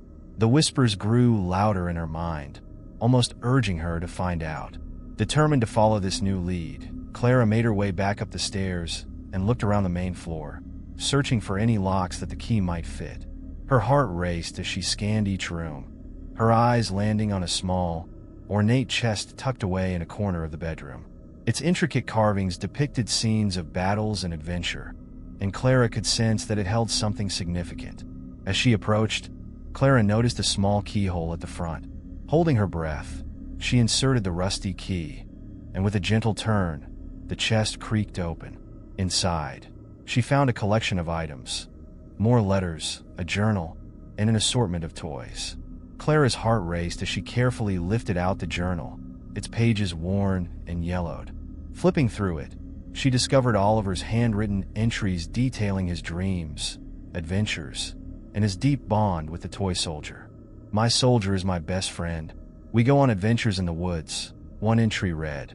"Sometimes I hear strange sounds, but he always keeps me safe." Tears filled Clara's eyes as she read about Oliver's hopes and fears, his longing for adventure tempered by an underlying sense of loneliness. The last entry sent a chill down her spine. "Tonight, I feel something is different. I hear a voice calling to me from the woods. I think I have to follow it." "Oliver, no," Clara whispered, her heart aching for the boy who had followed a voice into the unknown. Suddenly, a soft rustling sound broke through the silence of the basement, sending a jolt of fear through Clara. She turned quickly, her heart pounding in her chest. "Who's there?" she called out, trying to sound braver than she felt. The rustling stopped, and for a moment, all was silent. But then, the whispers returned, clearer now, a chorus of desperate voices blending with Oliver's plea. "Help me, find me." Clara felt a surge of determination. She had to find out where the voice had led Oliver that fateful night. With the journal and the keys safely tucked under her arm, she climbed the stairs and stepped outside, the daylight hitting her like a warm embrace. The woods loomed before her, dark and inviting. Clara hesitated for a moment, looking back at the house, the weight of the story she had uncovered weighing heavily on her. But she knew she had to go deeper. The truth awaited her within the trees. As she entered the woods, the atmosphere shifted. The light dimmed as the thick canopy of branches filtered the sun. Clara followed a narrow path, her heart racing with anticipation. The whispers grew louder with each step, guiding her deeper into the forest. "Keep going. You're close," the voices urged. Clara pressed on, her eyes scanning her surroundings for any sign of Oliver. The woods were alive with sounds, the rustle of leaves, the chirping of birds, and the distant sound of water flowing. But amid the beauty lay an unsettling stillness, as if the forest was holding its breath. After walking for what felt like an eternity, Clara came upon a clearing where the sunlight broke through the trees. In the center stood an ancient oak tree, its gnarled roots twisting through the earth. Clara felt drawn to it, an unexplainable connection pulling her closer. As she approached the tree, she noticed a small, weathered object wedged between the roots. Kneeling down, Clara reached out and pulled it free. It was Oliver's toy soldier, its paint chipped but still recognizable. Clara's heart raced. This was the missing piece of the puzzle. "Oliver!" she cried out, the urgency of the situation dawning on her. "Where are you?" The air around her shifted, the whispers intensifying into a cacophony of voices. "Help us, find us." Clara's heart sank as she realized that the whispers weren't just Oliver's. They were the echoes of others who had gone missing in these woods. The weight of their stories pressed down on her, filling her with an overwhelming sense of duty. "Okay, I will help you," Clara vowed, clutching the soldier tightly. "I promise I'll find the truth." But as the whispers faded, an eerie silence enveloped the clearing, leaving Clara alone with her thoughts and the haunting feeling that she was being watched. Clara stood by the ancient oak, the toy soldier in her hand, and determination surging within her. The forest felt alive, a blend of anticipation and dread swirling in the air. She was on the brink of discovering something vital, something that could unravel the mystery surrounding Oliver's disappearance. But she could also sense that danger lurked just beyond her sight. As the sunlight flickered through the branches, Clara made her way back along the path she had come. She knew she needed to retrace her steps, gather her thoughts, and perhaps return home to decipher the journal more thoroughly. However, as she turned to leave, a rustle from the underbrush made her freeze in her tracks. "Hello," Clara called out, her voice trembling slightly. The rustling grew louder, and a shadow flitted between the trees, just out of her line of sight. Her heart raced, caught in a whirlwind of fear and intrigue. Was it Oliver? Or someone else? Before she could react, a figure emerged from the shadows. Clara gasped as a young boy, around her age, stepped into the clearing. His clothes were ragged, and his hair was wild and tangled. His eyes were wide and filled with a mixture of fear and curiosity. "Who are you?" Clara asked, taking a cautious step back. The boy seemed to be just as startled as she was. I'm Ethan," he stammered, glancing around as if expecting someone to leap out from the trees. "What are you doing here?" "I'm trying to find Oliver," Clara replied, the name spilling from her lips instinctively. "Do you know him?" Ethan's expression darkened, and he took a step closer, his voice dropping to a whisper. "You shouldn't be looking for him. It's dangerous in these woods." "Dangerous? Why?" Clara pressed, her curiosity overpowering her fear. "I heard whispers. I found his toy soldier. I have to help him." Ethan looked conflicted, torn between caution and the urge to share his knowledge. "If you're here to help, then you need to know the truth. Oliver didn't just disappear. He was taken by something that lives in the woods." Clara felt a chill race down her spine. "Taken? By what?" "A shadow," Ethan replied, his eyes darting nervously. "It's been here for years, lurking in the dark places of the forest. It feeds on lost souls, on children who wander too far. When Oliver followed the whispers, it got him." Clara's heart pounded as she recalled the voices urging her to help. "But I heard his voice. I can still hear it. He needs my help." Ethan shook his head. "You can't trust the voices. They play tricks on you. They lead you deeper into the woods, where the shadow waits. I barely escaped its grasp, and I've been trying to warn others ever since." "Why didn't you tell anyone?" Clara asked, feeling a surge of frustration mixed with sympathy. "No one believes me," Ethan replied, his voice dropping to a whisper. "They think I'm just a lost kid, but I know what I saw. If you're not careful, it will take you too." Clara took a deep breath, weighing her options. Should she heed Ethan's warning and retreat, or was there a way to confront this shadow? She remembered Oliver's words in the journal, his bravery and adventurous spirit. She couldn't turn back now, not when she was so close to uncovering the truth. "I need to find Oliver," she said firmly. "I can't leave him behind." Ethan looked pained, and for a moment, Clara thought he might argue further. But then his expression softened. "If you really want to help him, I can show you a way, but you have to promise me you won't go off alone." Clara nodded, feeling the weight of the moment. "I promise." Together, they ventured deeper into the woods, following a narrow path that Ethan led them down. The air grew colder, the sunlight dimmer as they passed under the thick canopy. Clara's heart raced, a mix of fear and determination propelling her forward. Ethan pointed to a small clearing, hidden behind a cluster of trees. This is where it happened. This is where the shadow took him. As they approached, Clara felt an oppressive weight settle over her. The ground was littered with dead leaves and twisted roots, and the air was thick with tension. In the center of the clearing stood a large stone, weathered and covered in strange symbols that Clara couldn't decipher. "Many say this is a gateway," Ethan whispered, his voice barely audible. "A place where the shadow can cross into our world." Clara stepped closer, her pulse quickening. "What do we do?" Ethan looked at her, fear shining in his eyes. "We need to call to Oliver. We have to confront the shadow, but we have to be brave. If it shows up, we have to stick together." Clara nodded, her resolve hardening. "Okay, on the count of 3, we call out for him. Ready?" "Ready," Ethan replied, steeling himself. 1, 2, 3, they shouted in unison. "Oliver!" The clearing fell silent, the air vibrating with anticipation. Clara could feel her heart thundering in her chest. Just as doubt began to creep in, a cold breeze swept through the trees, sending shivers down her spine. The shadows deepened, and the temperature dropped further.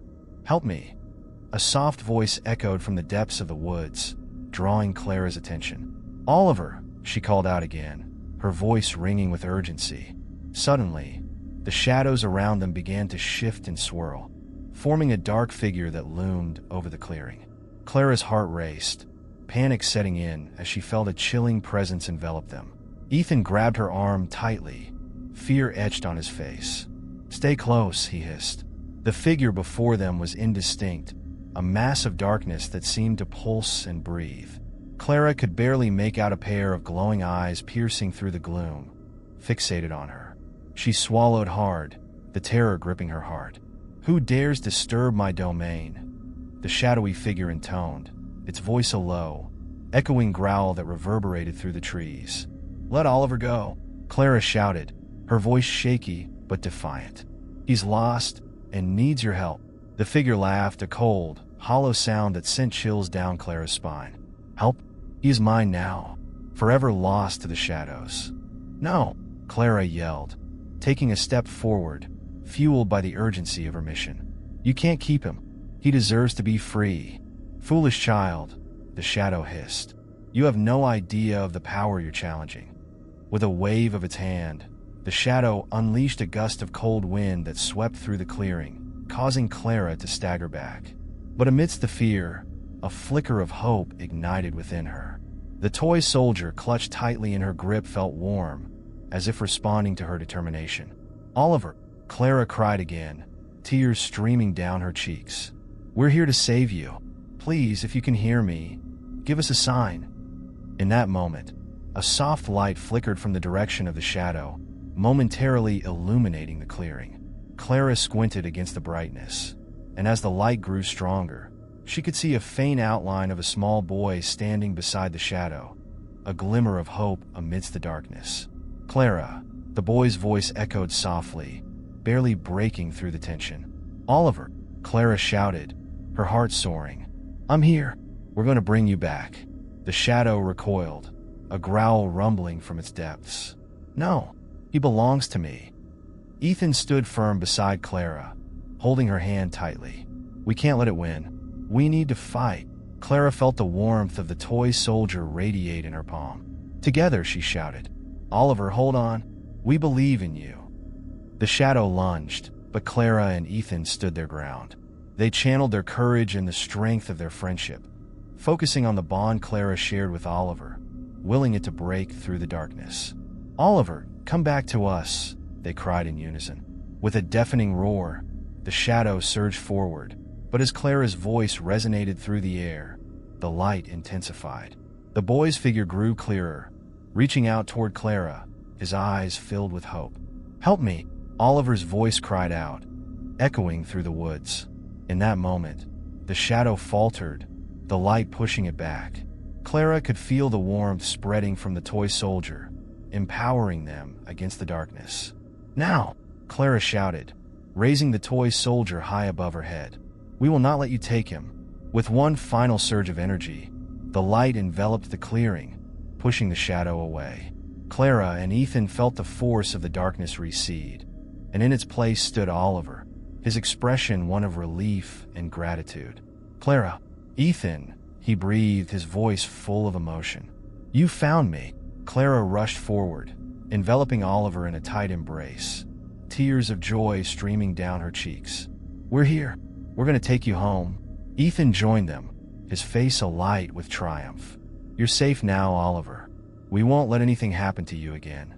As they stood together, the clearing began to brighten, the shadow retreating into the depths of the woods, its voice fading into silence. Clara knew they had won this battle, but she also understood that their journey was far from over.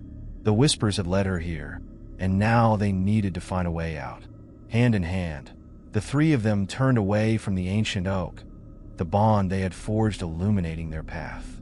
Together, they would face whatever lay ahead, united in their quest to uncover the hidden truths of the woods. As Clara, Oliver, and Ethan made their way back through the forest, a sense of relief washed over them, but it was intertwined with an ever-present unease. They had faced the shadow and emerged victorious, but Clara knew they had only scratched the surface of the mysteries hidden within these woods. Questions swirled in her mind, and she could sense that the journey was far from over. "Do you think the shadow will come back?" Oliver asked, his voice small as they walked side by side. "I don't know," Clara replied, glancing at Ethan. "But we have to be ready for anything. We can't let our guard down." Ethan nodded solemnly. "I've been in these woods long enough to know that shadows don't just disappear. They linger, waiting for the right moment to strike again. We need to uncover the truth before it's too late." As they ventured deeper into the forest, Clara's eyes darted around, searching for anything unusual. The atmosphere was eerily calm, the earlier tension dissipating, but leaving behind a chilling reminder of what they had just encountered. The sunlight struggled to penetrate the thick canopy, creating a patchwork of light and shadow that danced around them. "Look!" Oliver suddenly exclaimed, pointing to a small glade up ahead.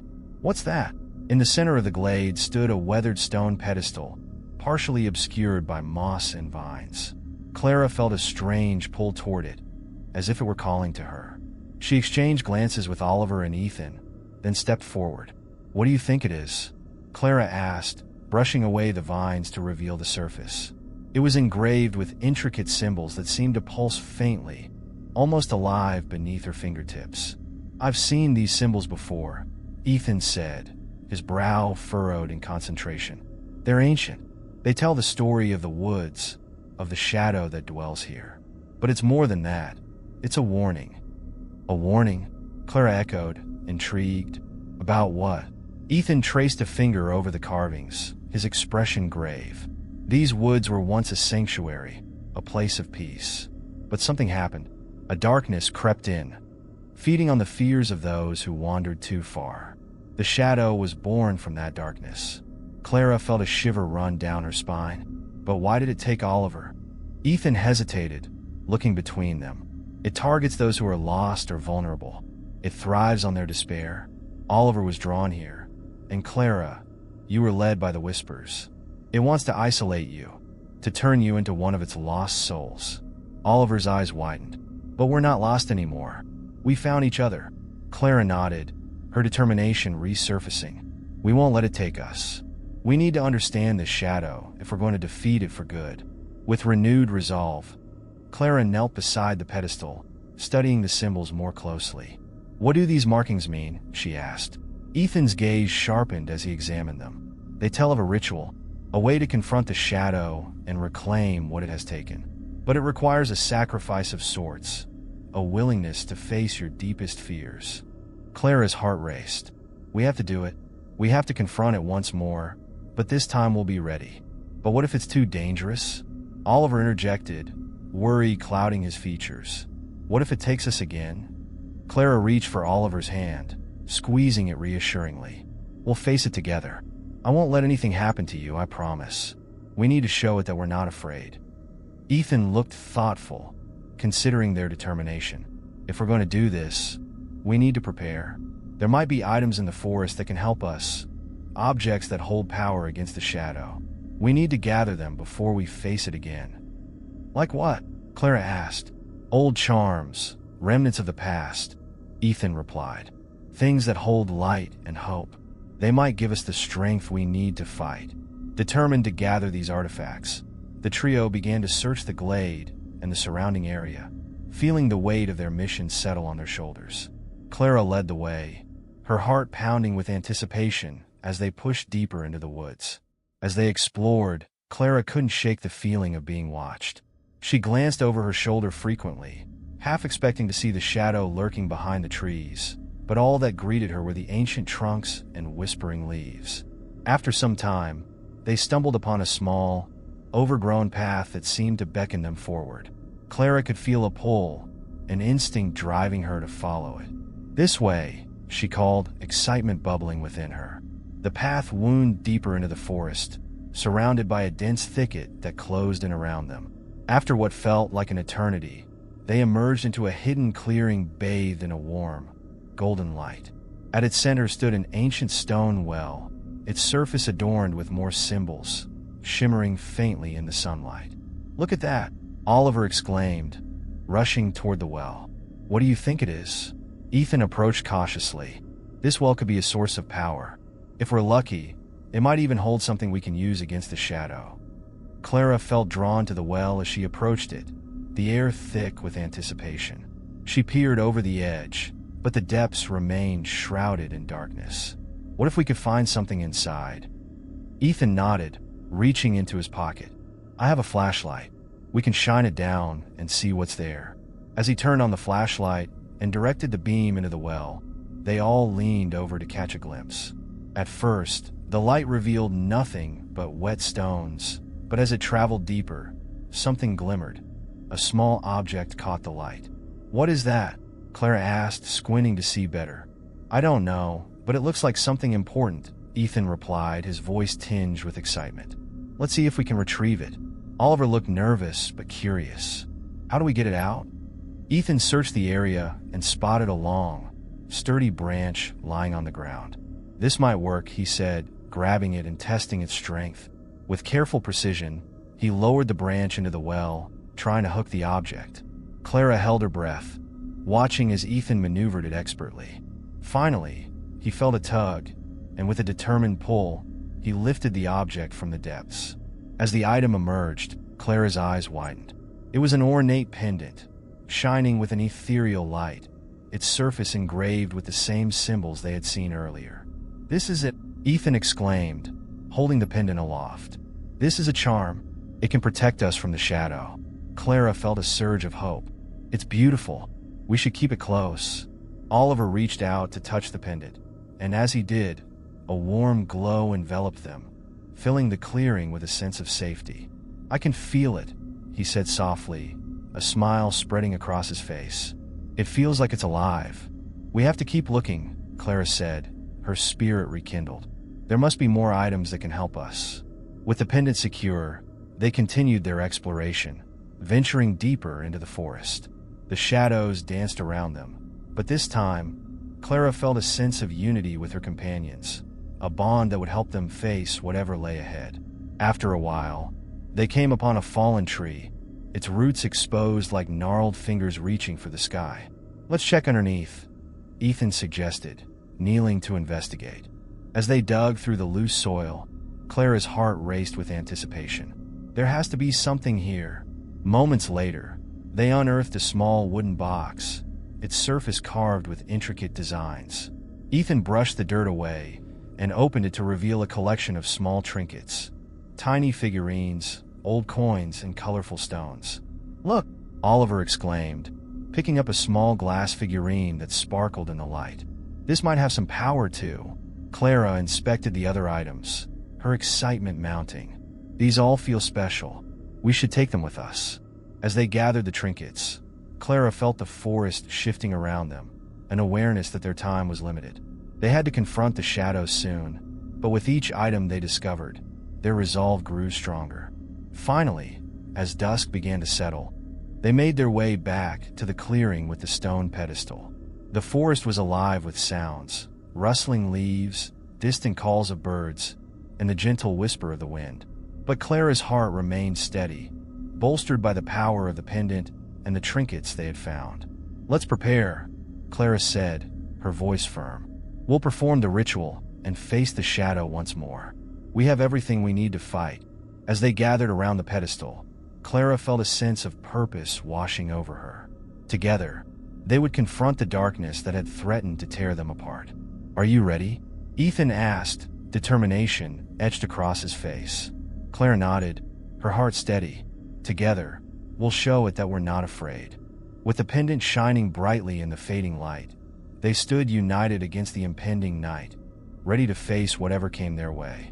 As twilight descended upon the forest, a blanket of shadows enveloped the clearing. Clara, Oliver, and Ethan stood together around the stone pedestal, the pendant glowing softly in Clara's hand. It pulsed with a warmth that filled her with hope, yet her heart raced with anticipation for what was to come. Are you sure we're ready? Oliver asked, glancing nervously at the encroaching darkness. What if it's even stronger this time? Ethan placed a reassuring hand on Oliver's shoulder. We've come this far. We have the pendant and the trinkets we found. Together, we can confront it. Remember what we learned. The shadow feeds on fear, and we can't let it get to us. Clara nodded, her resolve solidifying. We need to stay united. Whatever happens, we face it together. As they positioned themselves around the pedestal, Clara took a deep breath, summoning her courage. Let's begin the ritual, she said, her voice steady. She placed the pendant in the center of the pedestal, its glow illuminating the intricate symbols carved into the stone. Ethan and Oliver followed suit, placing the trinkets they had found around the pendant. Each item shimmered with potential, a testament to their journey and the strength they had discovered in one another. As the last trinket was set down, a low rumble echoed through the forest, and the temperature dropped sharply. The shadows around them deepened, twisting and swirling, as if alive. Clara felt a chill run down her spine, but she stood her ground, gripping the pendant tightly. Come forth, shadow, Clara called out, her voice ringing with defiance. We are not afraid of you. The wind picked up, howling through the trees as a figure began to take shape from the darkness. It loomed before them, a swirling mass of shadows that pulsed with malevolence. Clara's heart raced, but she could feel the power of the pendant coursing through her, urging her forward. Stay strong, Ethan shouted, stepping closer to Clara. We have to face it together. The shadow twisted, its form shifting to mimic their fears. Clara saw flashes of her past, the loneliness of her childhood, the darkness of her insecurities, and the whispering doubts that had followed her for so long. She felt the weight of it all pressing down on her, but she pushed through.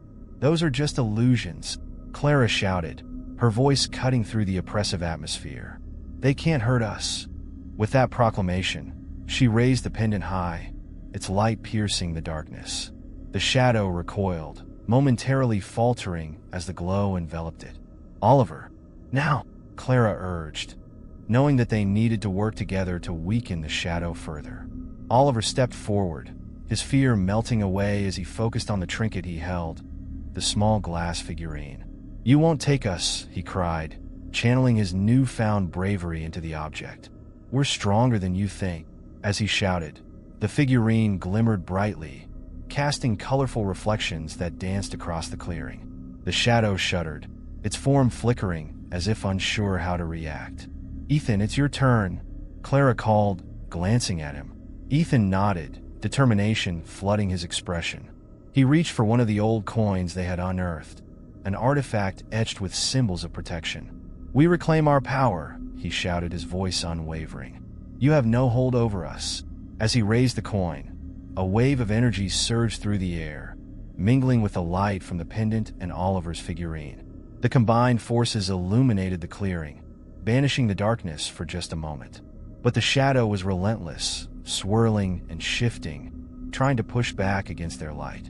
Clara could feel its anger, its hunger for despair, but she refused to let it consume her. We need to push through, Clara shouted, her voice ringing with resolve. Together, we can break its hold. They closed ranks around the pedestal, their hands joined, forming a circle of strength. On the count of 3, Clara said, her heart pounding, we unleash everything we've got. Okay, Oliver and Ethan replied in unison. 1, 2, 3. With that, they raised their artifacts high, channeling their collective energy into the light emanating from the pendant. Clara felt the surge of power as it radiated outward, a beacon against the encroaching darkness. "Begone, shadow," Clara cried, her voice echoing with authority. "You have no power here." The light burst forth, flooding the clearing in a brilliant glow. The shadow writhed, shrieking in protest as it was pushed back, its form unraveling before their eyes.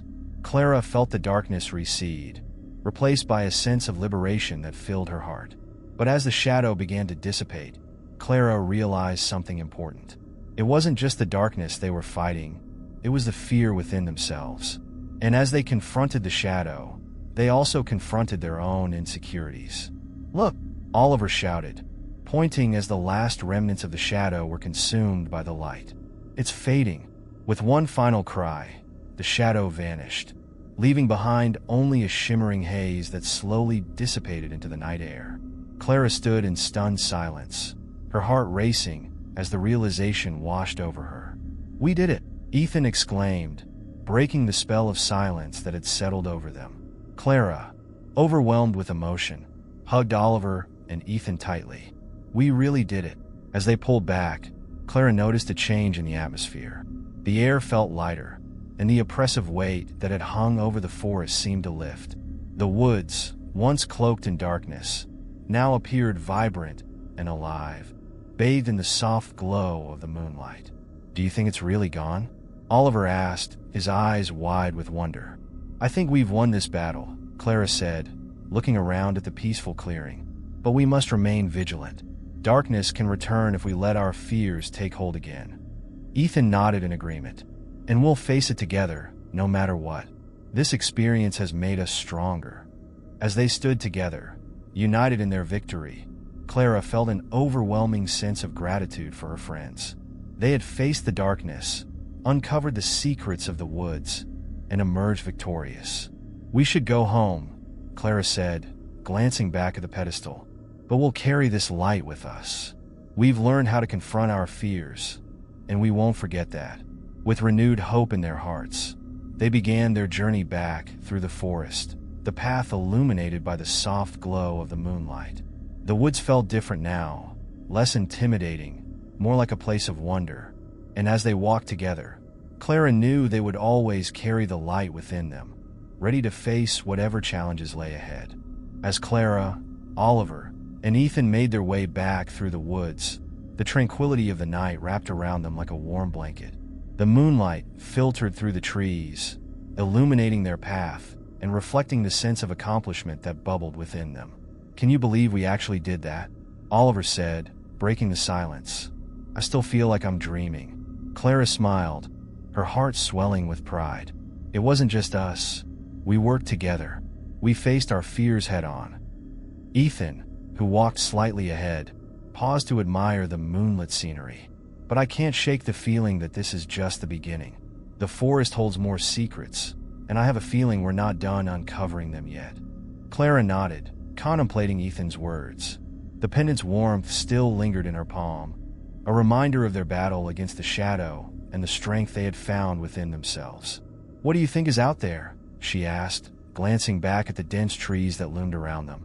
"I've heard stories," Ethan said, his voice lowering as if sharing a secret. "Legends of lost spirits, hidden treasures, and ancient guardians that protect the forest. Some say that the forest itself is alive, watching over those who dare to venture in." Oliver shivered, a mix of excitement and apprehension flickering in his eyes. "I'm not sure I like the idea of an alive forest. What if it doesn't want us here?" Clara squeezed Oliver's shoulder reassuringly. "We're not here to invade. We're seeking answers, and as long as we approach it with respect, I believe we'll be safe." They continued walking, the sound of rustling leaves beneath their feet adding a rhythmic backdrop to their conversation. The air was charged with an electric energy, and Clara felt a pull toward the deeper parts of the forest, where the shadows danced and the trees whispered secrets. "Do you remember the old woman at the village?" Ethan suddenly asked, breaking the contemplative mood. "She warned us about the forest. Do you think she knows something we don't?" Clara recalled the woman's piercing gaze and the way she had clutched her amulet tightly. Maybe she does. Perhaps she has encountered the darkness before, or maybe she's aware of the legends. Should we go back and ask her? Oliver suggested, his voice tentative.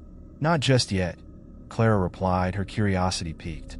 I want to explore a bit more before we seek out the old woman again. Let's see if we can find any clues about what's truly going on in this forest.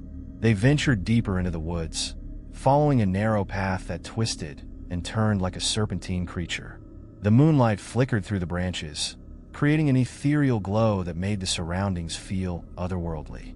As they walked, they stumbled upon a peculiar sight, a grove of ancient trees, their gnarled roots twisting like serpents through the earth. In the center stood a massive tree, larger than any they had seen before. Its bark was etched with intricate patterns, reminiscent of the symbols on the pedestal where they had faced the shadow. This tree is incredible, Ethan said, his eyes wide with wonder. It looks like it holds stories of its own. Clara stepped closer, tracing her fingers along the bark. Do you think it could be a guardian of the forest? Maybe it has witnessed everything that has happened here. Let's see if we can find any clues, Oliver suggested, his excitement palpable. Maybe we can learn something from it. They spread out around the tree, examining the ground for anything unusual. Clara knelt down and noticed something partially hidden beneath a blanket of moss. She brushed aside the greenery to reveal a small, ornate box, intricately carved with the same symbols that adorned the tree. Guys, look at this, Clara called, her heart racing as she carefully lifted the box. It's beautiful. Ethan and Oliver hurried over, their curiosity piqued. What do you think is inside? Ethan asked, peering over Clara's shoulder. Only one way to find out, Clara replied, her hands trembling slightly as she tried to open the box. It was locked tight, with no visible keyhole. As she examined it, she felt a familiar warmth radiating from the pendant still in her hand. Inspired, she held the pendant close to the box. To her surprise, the pendant began to glow brighter, illuminating the intricate carvings on the box. What's happening? Oliver asked, his eyes widening. I think the pendant is reacting to this box, Clara exclaimed. Maybe it's meant to unlock it somehow. With a deep breath, Clara pressed the pendant against the center of the box. The glow intensified, enveloping the box in a halo of light. Slowly, the latch clicked open, and Clara's heart raced as she lifted the lid. Inside, nestled on a bed of soft velvet, lay a collection of delicate trinkets, tiny carved animals, shimmering stones, and an old, faded map. Clara carefully picked up the map, her fingers trembling with anticipation. This could be it, she whispered, her heart pounding. This could lead us to more secrets of the forest. As she unfurled the map, the intricate lines and markings revealed a detailed layout of the woods, with several locations marked by XS, much like the map they had encountered earlier in their journey. What do the markings mean? Oliver asked, leaning in closer to examine the map. I'm not sure, Clara said, her brow furrowed in concentration. But it looks like there are more places we need to explore. Ethan pointed to one of the marked locations. This one is closest to where we found the pendant. Maybe we should head there next. Clara nodded, her excitement mingling with determination. Absolutely. This map could help us uncover the deeper mysteries of the forest and why it's connected to our encounter with the shadow. With renewed purpose, they studied the map together, plotting their next move. Clara felt a thrill of adventure coursing through her veins. The forest was alive with possibilities, and they were ready to unravel its secrets. Let's do this, Clara said, her heart racing with excitement. Together, we'll uncover the truth behind the mysteries of this forest. As they set off once more, Clara couldn't shake the feeling that they were on the brink of something extraordinary. The woods whispered around them, secrets lurking just beneath the surface, and she was determined to uncover every one of them. With the ancient map guiding them, Clara, Oliver, and Ethan navigated through the winding paths of the forest, each step laden with anticipation and uncertainty. The air felt charged, as if the forest itself were holding its breath, waiting for them to uncover its deepest secrets. As they approached the marked location, an area that seemed to pulse with an otherworldly energy, they noticed a distinct shift in the atmosphere. The trees stood taller and closer together, their trunks thicker, creating a tunnel of shadows that closed in around them. The sounds of the forest faded, replaced by an eerie silence that wrapped around them like a shroud. "Is it just me, or does it feel different here?" Oliver whispered, glancing around nervously. "It feels charged," Ethan replied, his eyes darting to the branches overhead. "Like something significant is about to happen." Clara led the way, clutching the map tightly in her hands. "This is it. We're close. The marked spot is just ahead." As they moved deeper into the thicket, they finally reached a clearing where the ground was covered in soft moss, and the moonlight cascaded down in a silvery glow. At the center of the clearing stood a stone altar, similar to the pedestal where they had confronted the shadow. But this one was adorned with strange carvings, pulsing with a faint blue light. "What do you think this is?" Clara asked, her voice barely above a whisper. "I think it's a place of power," Ethan said, stepping closer to the altar. "It might be connected to the energy we felt earlier." As they approached the altar, Clara noticed that the symbols on the stone matched those on the map. She set the ancient box down and laid the map beside the altar, studying the markings closely. "This must be the location we were meant to find. But what do we do now?" Ethan's eyes widened as he pointed to one of the symbols on the altar. "Look, it corresponds with the markings on the map. Maybe we need to activate it somehow." Clara nodded, her heart racing. "We need to place our trinkets here just like we did with the pendant before. It seems like the altar is waiting for us." One by one, they retrieved their artifacts from their pockets and placed them on the altar. The moment the last trinket touched the stone, a blinding light erupted from the altar, bathing the clearing in a brilliant glow. "What's happening?" Oliver shouted, shielding his eyes from the intense brightness. "Stay close," Clara yelled, grabbing Oliver and Ethan's hands. "Whatever it is, we need to face it together." As the light enveloped them, they felt a powerful energy surge through their bodies, connecting them to the altar. The world around them began to shift, warping and bending as if they were being drawn into a different realm. Suddenly, the illumination faded, and they found themselves standing in a vast, shadowy expanse, unlike anything they had ever seen. The air was thick with fog, and ghostly figures flitted through the mist, their forms barely visible. "Where are we?"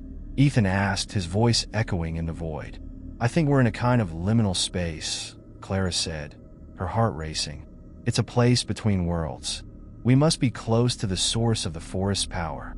As they took tentative steps forward, Clara noticed the shadows shifting, coalescing into the familiar form of the dark shadow they had faced before.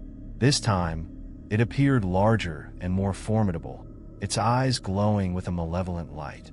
"Welcome back, children," it hissed, its voice a chilling whisper that resonated within their minds. "You think you can defeat me? You are but fleeting flames in the darkness." Clara felt a wave of fear wash over her, but remembered the strength they had found together. "We're not afraid of you," she shouted, her voice steadying. "We've come to uncover the truth." The shadow laughed, a sound like rustling leaves mixed with thunder. "Truth? You seek the truth? Very well, I shall reveal it to you." With a wave of its hand, the shadow conjured images from the past, and Clara watched in horror as scenes from her childhood unfolded before her eyes. She saw herself standing alone in her room, the weight of loneliness pressing down on her. The shadow was the embodiment of her fears, the memories she had tried to bury. "Every tear you shed, every moment of despair," it taunted, "they have fed me, made me stronger. I am the darkness that dwells within you all." "Stop it," Clara cried, her heart pounding. "You don't have control over us anymore." Ethan stepped forward, fists clenched. "We faced you once, and we won. We won't let you manipulate us again." The shadow turned its attention to Ethan, its eyes narrowing. "Ah, the brave one. You believe strength lies in defiance? But I am the darkness that exists in every heart. You cannot escape me." "Watch us," Oliver declared, stepping beside his friends. "We found our strength in unity. You're nothing without our fear." As they joined hands, a brilliant light emanated from their bond, pushing back against the encroaching darkness. Clara felt the warmth of their connection spreading through her, banishing the fear that had once held her captive. "Together, we are stronger than you," Clara shouted, her voice echoing through the void. "You thrive on our fears, but we choose hope." The shadow shrieked, twisting and contorting as the light enveloped it. "No, you cannot banish me." But Clara and her friends pressed forward, the light growing brighter and more powerful. The shadows began to dissipate, revealing the vibrant colors of the forest once more. The space around them transformed, and Clara could see the true essence of the forest, its beauty, its strength, and the interconnectedness of all living things. In that moment of clarity, Clara realized that the shadow represented not just her fears, but the fears that everyone carried within them. And by confronting it, they were not just freeing themselves, but offering a glimmer of hope to others who had been trapped in darkness. With one final surge of light, they pushed back against the shadow, watching as it writhed and twisted until it shattered into 1,000 shards, each glimmering like stars before vanishing into the ether. As the clearing returned to its tranquil state, Clara and her friends found themselves back at the altar, the moonlight bathing them in its gentle glow. The energy from their confrontation still crackled in the air, but a sense of peace enveloped them. "We did it," Oliver breathed, looking around in awe. "We really did it." Clara smiled, feeling an overwhelming sense of relief. "We faced the darkness and emerged stronger. We've unlocked something incredible in ourselves." Ethan grinned, his eyes sparkling with excitement. "But this isn't the end. We've discovered the source of the forest power, and we have the map. There are more secrets to uncover." Clara nodded, her heart swelling with determination. "Then let's continue our journey. Together, we'll explore the wonders of this forest and uncover the stories it holds." With a newfound sense of purpose, the trio began to plot their next adventure, eager to delve deeper into the mysteries that awaited them. The forest was alive, and so were they, filled with hope, courage, and the unbreakable bond of friendship. The sun began to rise over the forest, casting golden rays through the trees and illuminating the path ahead. Clara, Oliver, and Ethan stood at the altar, still buzzing from their intense confrontation with the shadow. The atmosphere was charged, and the world felt more vibrant than ever. But beneath the exhilaration, a sense of gravity hung in the air. Did we really defeat it? Clara pondered, gazing into the distance where the shadows of the trees danced in the morning light. "I think we did," Ethan replied, squinting into the sunlight. "But something tells me that the shadow wasn't the only darkness in this forest." Oliver nodded, his brow furrowing in thought. "What if there are more like it? More fears we haven't confronted yet?" The realization settled over them like a heavy mist. The forest, with its beauty, held deeper mysteries and challenges that would require more than courage to navigate. Clara took a deep breath, trying to steady her racing heart. "We need to process what happened.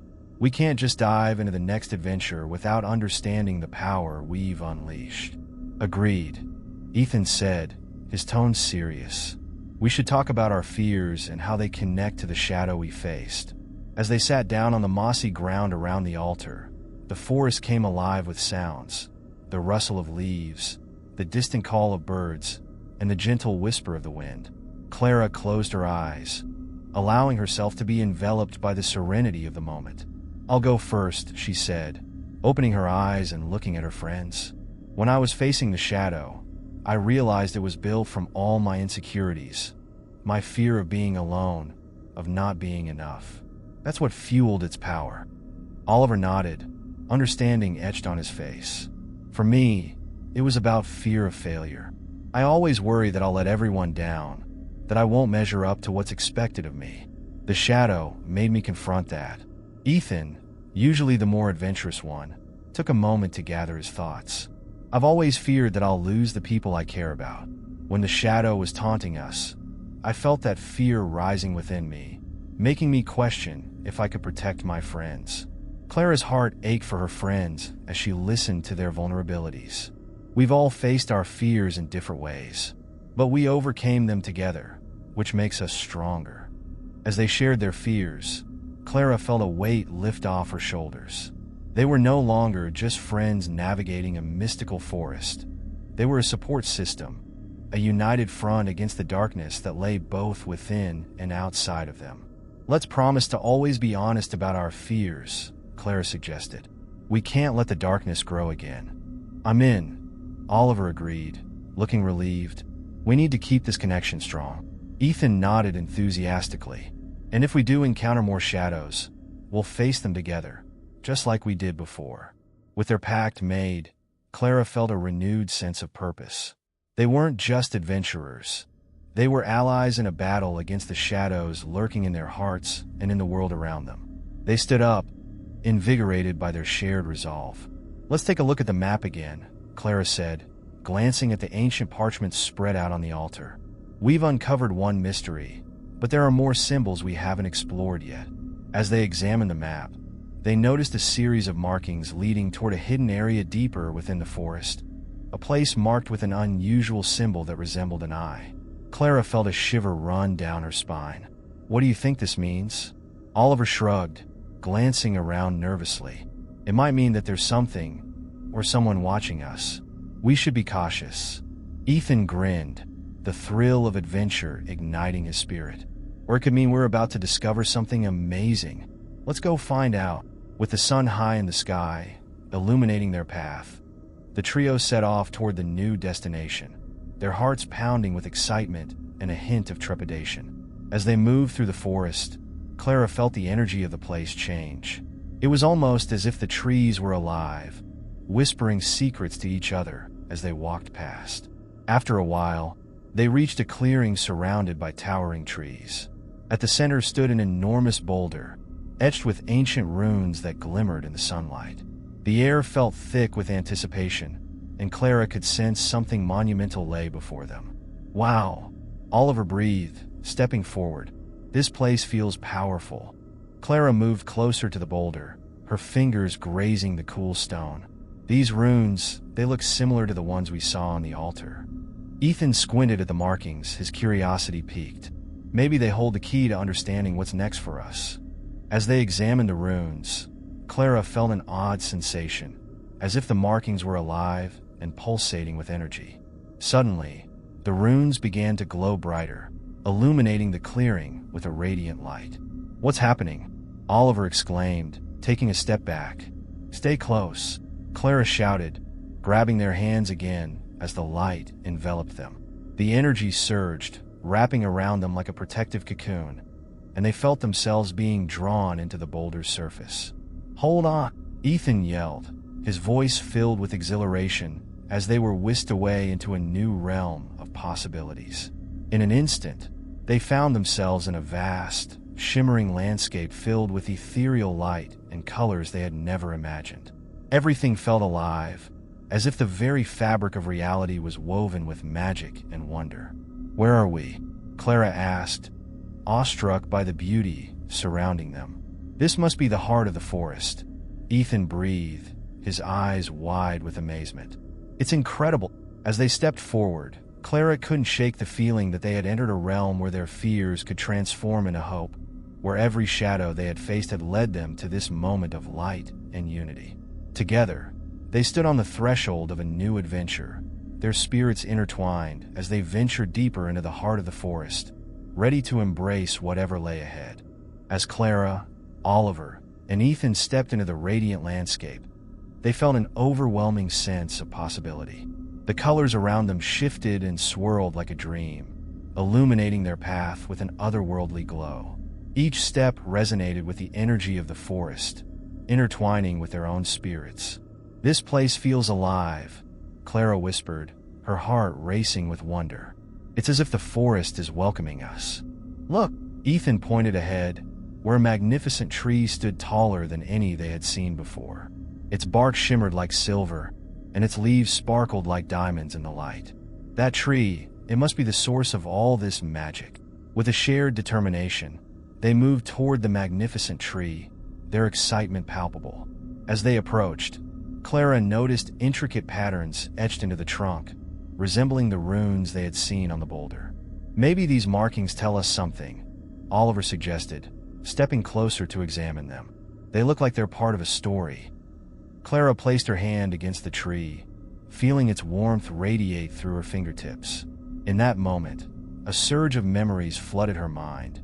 Memories of her fears, her journey, and the bond she had forged with her friends. As the memories washed over her, she could hear a soft, melodic voice echoing around them. Brave souls who have come to seek the truth, you have faced your fears and emerged stronger. This tree stands as a testament to your courage and unity.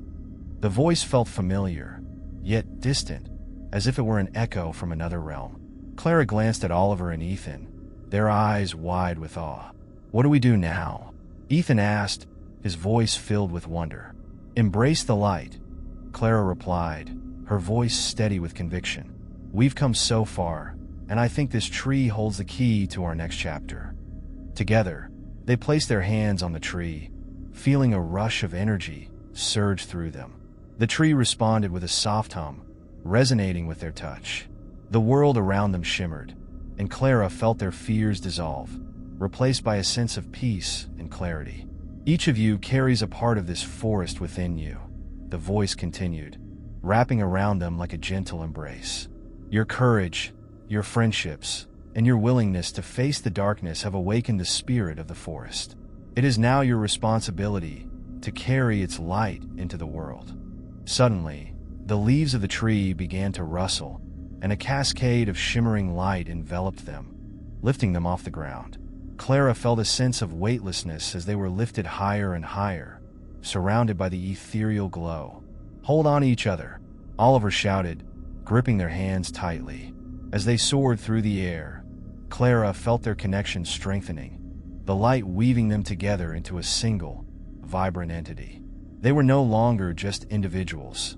They were a force of unity, embodying the very essence of the forest. The world below faded away, and they found themselves floating above a breathtaking panorama of colors and shapes. The trees below danced in rhythm with their heartbeats, the landscape alive with energy. Clara realized that they were witnessing the heartbeat of the forest, a symphony of life that pulsed with their every thought and emotion. "Look!" Ethan pointed toward the horizon, where the sun began to rise, painting the sky in hues of orange and pink. "It's beautiful." Clara's heart swelled with gratitude as she watched the dawn break. "This is our gift, our new beginning." With a gentle sigh, the tree released them, allowing them to drift back to the ground. They landed softly in the clearing, surrounded by the forest that had become their sanctuary. The ethereal glow lingered in the air, a reminder of the journey they had undertaken. "Do you feel it?" Oliver said, glancing around. "The forest feels different now. It's like it's awake." Ethan nodded, his eyes sparkling with excitement. "We've awakened its spirit. We're meant to protect this place and share its magic with others." Clara looked at her friends, their expressions filled with determination and hope. "We've faced our shadows and discovered our light. Together, we can make a difference, not just here, but everywhere we go." As they stood in the clearing, a sense of purpose settled over them. They had unlocked a deeper understanding of themselves and their connection to the world around them. The forest was no longer just a backdrop for their adventures. It was a living entity that thrived on their love and courage. "Let's explore more," Clara suggested, her eyes sparkling with possibility. "There are countless stories waiting to be uncovered. Together, we can carry the light of the forest wherever we go." With renewed determination, they set off deeper into the woods, ready to embrace whatever mysteries awaited them. The sun continued to rise, illuminating their path as they journeyed forward, united by the bonds of friendship and the spirit of adventure. And as the shadows of the past faded into memory, they stepped boldly into the light of their future, knowing that they were never alone. They had each other, and together, they could face any challenge that lay ahead. Don't forget to subscribe in the channel and like the video for more contents.